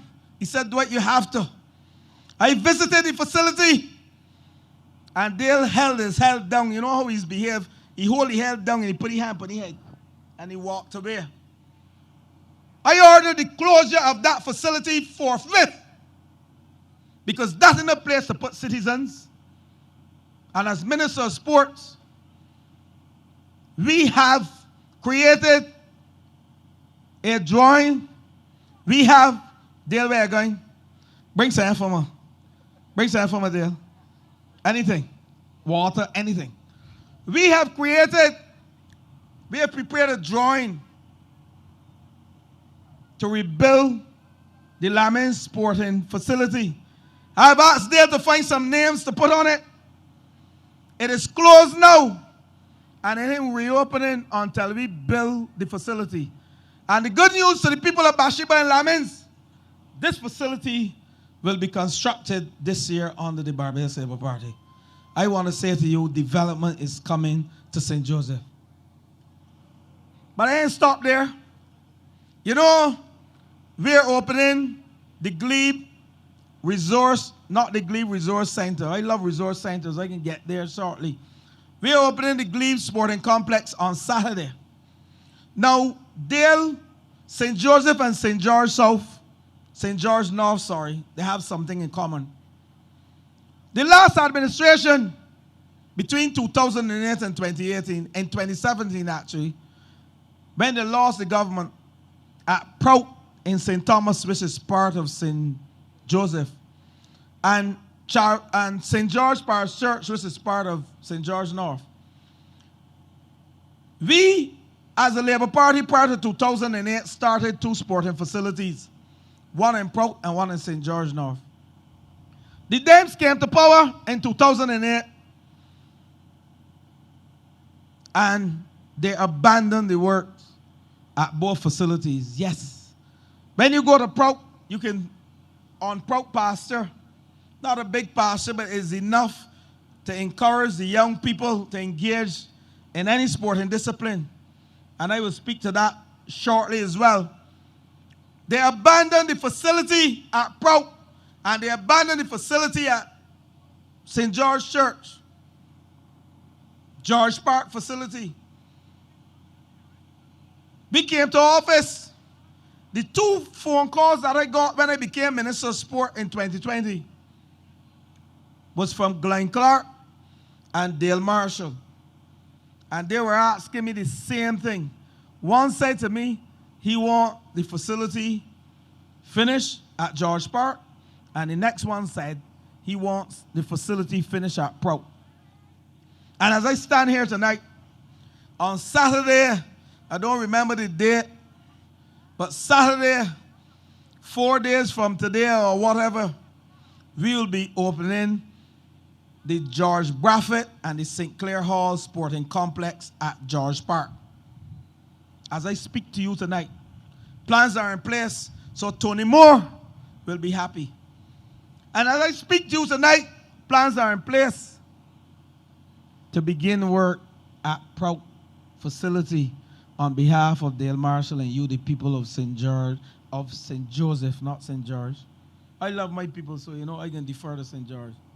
Because Prout needs a playing facility, and Dale recognized that, and the Labour Party recognized that under the last administration, and we started the project, and we have a solid foundation there. We might have to push it down. As an engineer, I'm saying to you, we have to push down the foundation and start over because of the derelict nature and the dilapidation nature of what is there.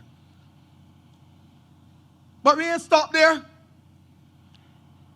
This government, within the last year, engaged in a project of sporting facilities upgrade, because we believe that as a result of COVID and prior to COVID, our young people, when they come home from work, they need a place to play, a place of recreation. And we engaged in a project to provide lights at 37 facilities across this country. 37 facilities. And Prout is one. Grantley Adams is one. So you have 2 in St. Joseph. At a cost of $5 million, we intend to put lights across playing fields. You know, St. George must have its fair share. But we have gone across the entire length and breadth from Connelltown in St. Lucie, Ignatius Bar in St. Lucie, to King George V Memorial Park in St. Philip. Lowthers in Christchurch, which is St. Philip West. St. Michael, Queen's Park, a small field behind Zephyr's called Marshall Parkinson Field. 37 facilities we will put lights on. And don't underestimate it, you know. Sports in this country has reached a stage that we have to monetize sports. Create a vibrant sporting industry. That sports is seen as an economic earner and just not for recreation and social gains. Yes, recreational gains are critical. We've had COVID and persons need to exercise, keep off the weight. I put on a little bit, but don't worry. Mental health challenges we have to address through sporting and exercise. But if we truly want to give our young sportsmen and women the opportunity to become global citizens and to put Barbados on the map, then we have to ensure that sports is given its rightful share of development in this country. And that is why this government is focusing on putting lights at playing fields and engaging in mini stadia. The mini stadia project, 15 mini stadia project, it is in the manifesto. Grantley Adams will be a mini stadium shortly. We are putting 15 across the length and breadth of Barbados, and St. Joseph will get its share. One at Grantley Adams, to the tune totally of just over $8 million. And that has been agreed by the Cabinet of Barbados. So if you think we are making sport at sports, then something is wrong. We are giving the young people the opportunity to earn a living and do business and make Barbados the best place through sports. I give the example of a man by the name of Anthony Joshua, a boxer, who was probably the richest man in the world in 2010. He had no degree, but what he had was a skill. And gone are the days when we as a government will separate academia from sports. We have done this. We have blended two. We are telling our young boys and girls that you can go to school and learn and become a world-class sportsman and a sportswoman and earn a living. That is why in our manifesto, you will see the first sports school to come to Barbados will be done under this administration. I've started the work as Minister of Sports because we believe when we recognize young people under the age of 10 who are excellent and excelling in sports, we put them in that school and teach them and learn them so that when the time comes for scholarships, it becomes a lot easier for our young men and women in this country. And that is it for me. We have just piloted, and I wanted to bring it on stage, but I didn't see a podium because it might probably blow away. The first national sports policy will be created under this government. I sent a draft to cabinet some time ago, and Dale Marshall commented on it and ripped it up. He said, Dwight, this is as thorough as I want. So the national sports policy will come back to cabinet, which is the governance structure and the governance framework for sports in this country, so that when you see people want to invest in sports, they have a legal recourse, because out of the national sports policy will come the Sports Development Act. That will be the Bible for sports development in this country. And that is what we are doing as a government. Read our manifesto. So I am proud to be given the opportunity, and I want you to clap for Mayor Amor Motley, you know. Because Mayor Amor Motley, she spoke a lot about Dale tonight, but I will speak about her. A world leader, the Caribbean #1 leader, I make no apologies about that, who has done a job that I don't think no other prime minister was faced with. 100 years ago, we had the Spanish flu. Name another prime minister who have gone through COVID, the ash, the freak storm, Hurricane Elsa. Name a prime minister who has gone through that in this country.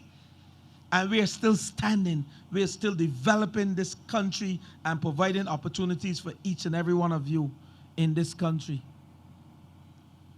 And I think she deserves the honor and the respect on January the 19th to return her again as the Prime Minister of this country. Because we have to carry on our developmental process, the transformational process, dealing with the challenges and the opportunities that present themselves for our people in this country.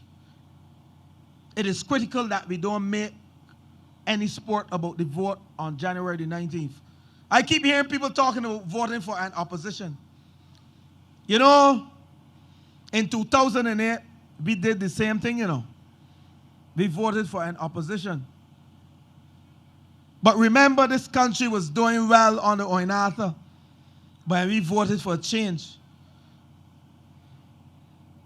But some of us didn't even allow to change our clothes after the change because we had nothing to change into as a result of the demise and the challenges and the destruction that was brought to this country and to you and your families under the last administration, 2008 to 2018.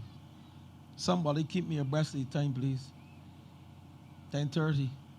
I want to end on the youth. But I say to you, the people of St. Joseph, you have a choice on January 19th. You either vote for retrogression for 30 years, taking St. Joseph back 30 years, or you vote for Dale Marshall to continue the transformation process and the legislative agenda of this country and providing the opportunities for the young people of this country. We have a choice. It is a simple choice. But I have the confidence in you, the people of St. Joseph, that you will retain Dale Marshall yet again as your parliamentary representative because he has done a wonderful job for the region, for Barbarus, and for you, the people of St. Joseph. Don't judge a man by how much time you see him walk the streets. Judge a man by his deliverables. Judge a woman by their deliverables. What they have done to improve the lives of you and your children and your children's children. And that's what this government is about. Hey, hey, hey, hey. Thank you. There are many times that Dale Marshall would love to come and walk with you. But he was caught up dealing with the legislative agenda in several different ministries. Dale is the only minister, along with the Prime Minister, that cuts across every single ministry in this country. And I think you have to respect that as a people. And you have to do justice to him. And you have to reward him on January 19th. Because I don't think there's none other in the cabinet could have done the job that Dale Marshall has done for this country and for this region. Crime is down, trending down. I'm not going to go there tonight. But I want to end on the youth. It's 10:30. I had a ministry of youth, sports, and community empowerment. I spent some time on sports. I can speak to sports for the rest of the night. I can speak to you for the rest of the night without notes. I don't need the notes. Because you know why? I go to work every morning at 8:30. I go to that office at 8:30 and I work. I don't need the notes to speak to my people in St. Joseph and St. George on what I have done or what we have done as a government. I spent tonight in a spot meeting talking about my achievements in St. George South. But this election is not about my achievements in St. George South. This election is about giving the Labour Party the mandate to carry on the transformational process that we have started and for dealing with the challenges that confront us in the international world and regionally and locally, and the opportunities that confront us for our people, our young people. That's what this election is about. But I'm ending on the youth because, you know, I said earlier that 50 years down the road, my son who was 14, you won't be seeing him take him much place in leadership in this country because he'll be 64.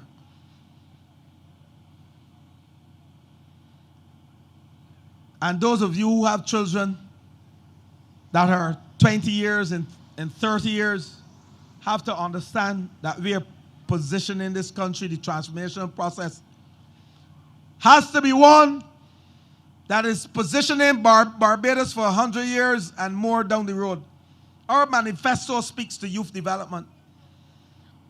This government came to office in 2018, and we met the youth, Barbados Youth Service, where the young boys and girls, 16 years to 20 years, were given the opportunity to enter into a camp, a residential camp and a training camp, a 1-year camp. 80 boys and girls between the ages 16 and 20. And this government under Mayor Montley and her astute leadership said those numbers, 80, are too small. Where we are looking at the soft skills of life for our young people, the discipline and the motivation and the respect, the psychosocial evaluation that speaks to addressing the challenges with them. You find out what are some of the challenges with them. They have counselors. The civics, the citizenship, citizenry, all those things were done. But we decided as a government that 80 young men and women are scratching the surface of our young people. We have 4,000 school leavers every year. The youth population in this country is 60,000. You believe that? 60,000. And if you take 80 annually, you are really not even scratching the surface.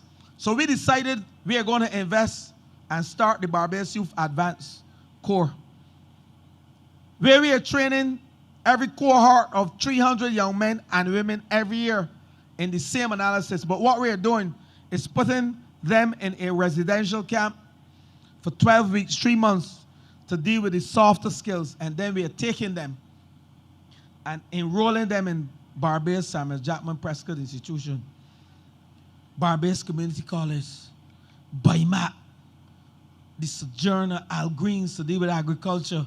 We are giving them the opportunities to earn a living, earn a skill that they can truly become global citizens. We believe that the young people have the creativity and the skill to transform this country and to make Barbados the best place to live, work, do business, and raise a family. And we are investing in our young people. Today, at the Barbarus Youth Advanced Corps, we have enrolled, despite COVID, the Ash, Elsa, and the Freak Storm. We have enrolled some 625 young men and women between the ages of 16 and 20 in that program. And I know you clap for that because you have children and you're happy. Because all of our young people don't have to be degreed, have a degree. I have a few. Some of the richest people in the world, the millionaires, don't have degrees. But what they have skills. And they have the tenacity to learn, the motivation, the discipline to become millionaires. And that's what we want as a country. If we want to develop and compete with the first world countries, we have to talk about developing millionaires in this country. So that building just south of the airport by Paragon, at a value of some 13.5 million, will house 1,000 young men and women annually. So I want you to know that this government is about doing good things for the young people. And the people of St. Joseph, there should be no young man or woman, young boy or girl walking the streets of Lammings or Bathsheba or Parshall or any other parts of St. Joseph or Barbados without a skill. We are leaving no one behind. And I'm asking you, the parents, to take hold of this situation, and the young people who leave school without certificates. All is not lost, because the Ministry of Youth, Sports and Community Empowerment that I hold, I don't know what will happen after the 19th, but I'm telling you what we have done for our young people. We have what it takes to transform the lives of these young people and to make our parents happy and proud. Because we don't want to be spending money at Her Majesty's Prison, the Dodds. I know, Matthew, that's your place of, that's the place you love. But I don't want young people to go up there when we can deal with it. When the police are called, they're called to solve a crime and to address an issue after the fact. But the ministry that I have lead responsibilities for deals with the issues before the fact and try to address some of the deviants and the ills in this country and within our communities. I don't see why we should have so much shootings if we have done what we are doing as a country, as a government, to address the challenges with our young people. They must live in love and harmony and do what they have to do to make their parents proud and themselves proud. I often ask my son what he's doing for himself and not for his parents, because it's about you. And I'm told I have to come down. I can see them coming. I can talk for a whole night, St. Joseph, about young people. But I want to end on this program that we have, an employability program at the Ministry of Youth called Getting to Get Hired. We just took 14 young men, and yes, the men have challenges in this country. I have a son. We took 14 young men and enrolled them in an employability program where the private sector partnered with government and Platinum Services at the airport. The CEO was able to hire 14 of these young men, only men. The first program I've been engaged in as a minister that only had men. And men, they're not in crisis, but they need more help than the young women. But the employability program that we have, Getting to Get Hired program, that we will push across all community centers, across Barbados, this sporting facility when it reopened, we can train our young men and young women in the new skills that we have brought to the fore: renewable energy, robotics, coding, boat making. There are opportunities across this 166 square miles, beyond the 166 square miles, for seafarers. There is opportunity for 1 million seafarers in this country. I have to shut down now, right? I know you enjoying it, St. Joseph, but time has come that I have to leave you. But I want to leave you on a positive note. What I've said tonight speaks to transformation, speaks to progress, speaks to work by your Attorney General and Parliamentary Representative, and it speaks to work by this government led by Mayor Amor Motley. On January the 19th, you have to give us that mandate to carry on the transformational process. You have to give us that mandate to continue to address the challenges. But most importantly, you have to give us that mandate to continue to provide the opportunities for our many Barbadians. I want to thank you, the people of St. Joseph, for giving Dale Marshall the opportunity yet again, and on January the 19th yet again, to become your parliamentary representative. He deserves it. He has worked on your behalf, especially to address the water issues in this community and the infrastructural issues that have started. We have built 60 roads in 12 months as a government, and I ain't going there tonight because time will not allow me to. But Dale Marshall has done all the legislation to allow the water issues to be resolved, the road infrastructure issues to be resolved, for us to have the trust loans, whereby St. Joseph has 100 loans, trust loans, presently at a value of close to $500,000 for its small business people. I didn't even get to speak about that.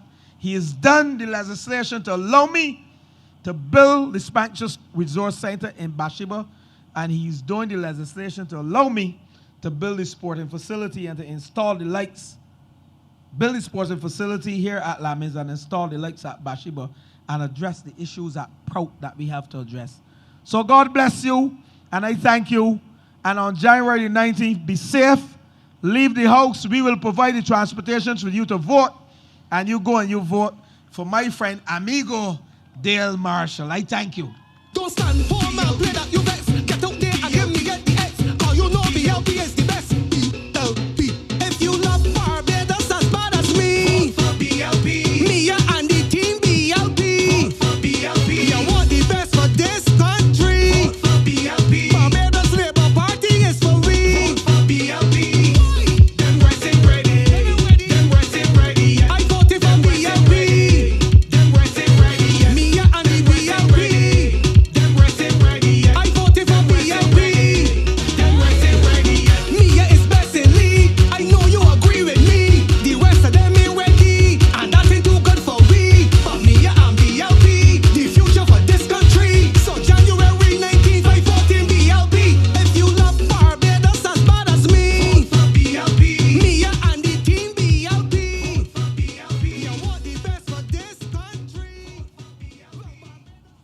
Thank you, Dwight. You've heard speaker after speaker tonight. Endorsing Dale Marshall. You've heard the Prime Minister. But before we leave, I want to tell you that tomorrow night, the train journeys to kindergarten in St. Andrew at 7:30 p.m. tomorrow night will be in kindergarten St. Andrew. So you've been a good audience. Get home safely. Have a good night, and God bless you all. Enjoy it. Don't stand for man, play that you vex. Get out there.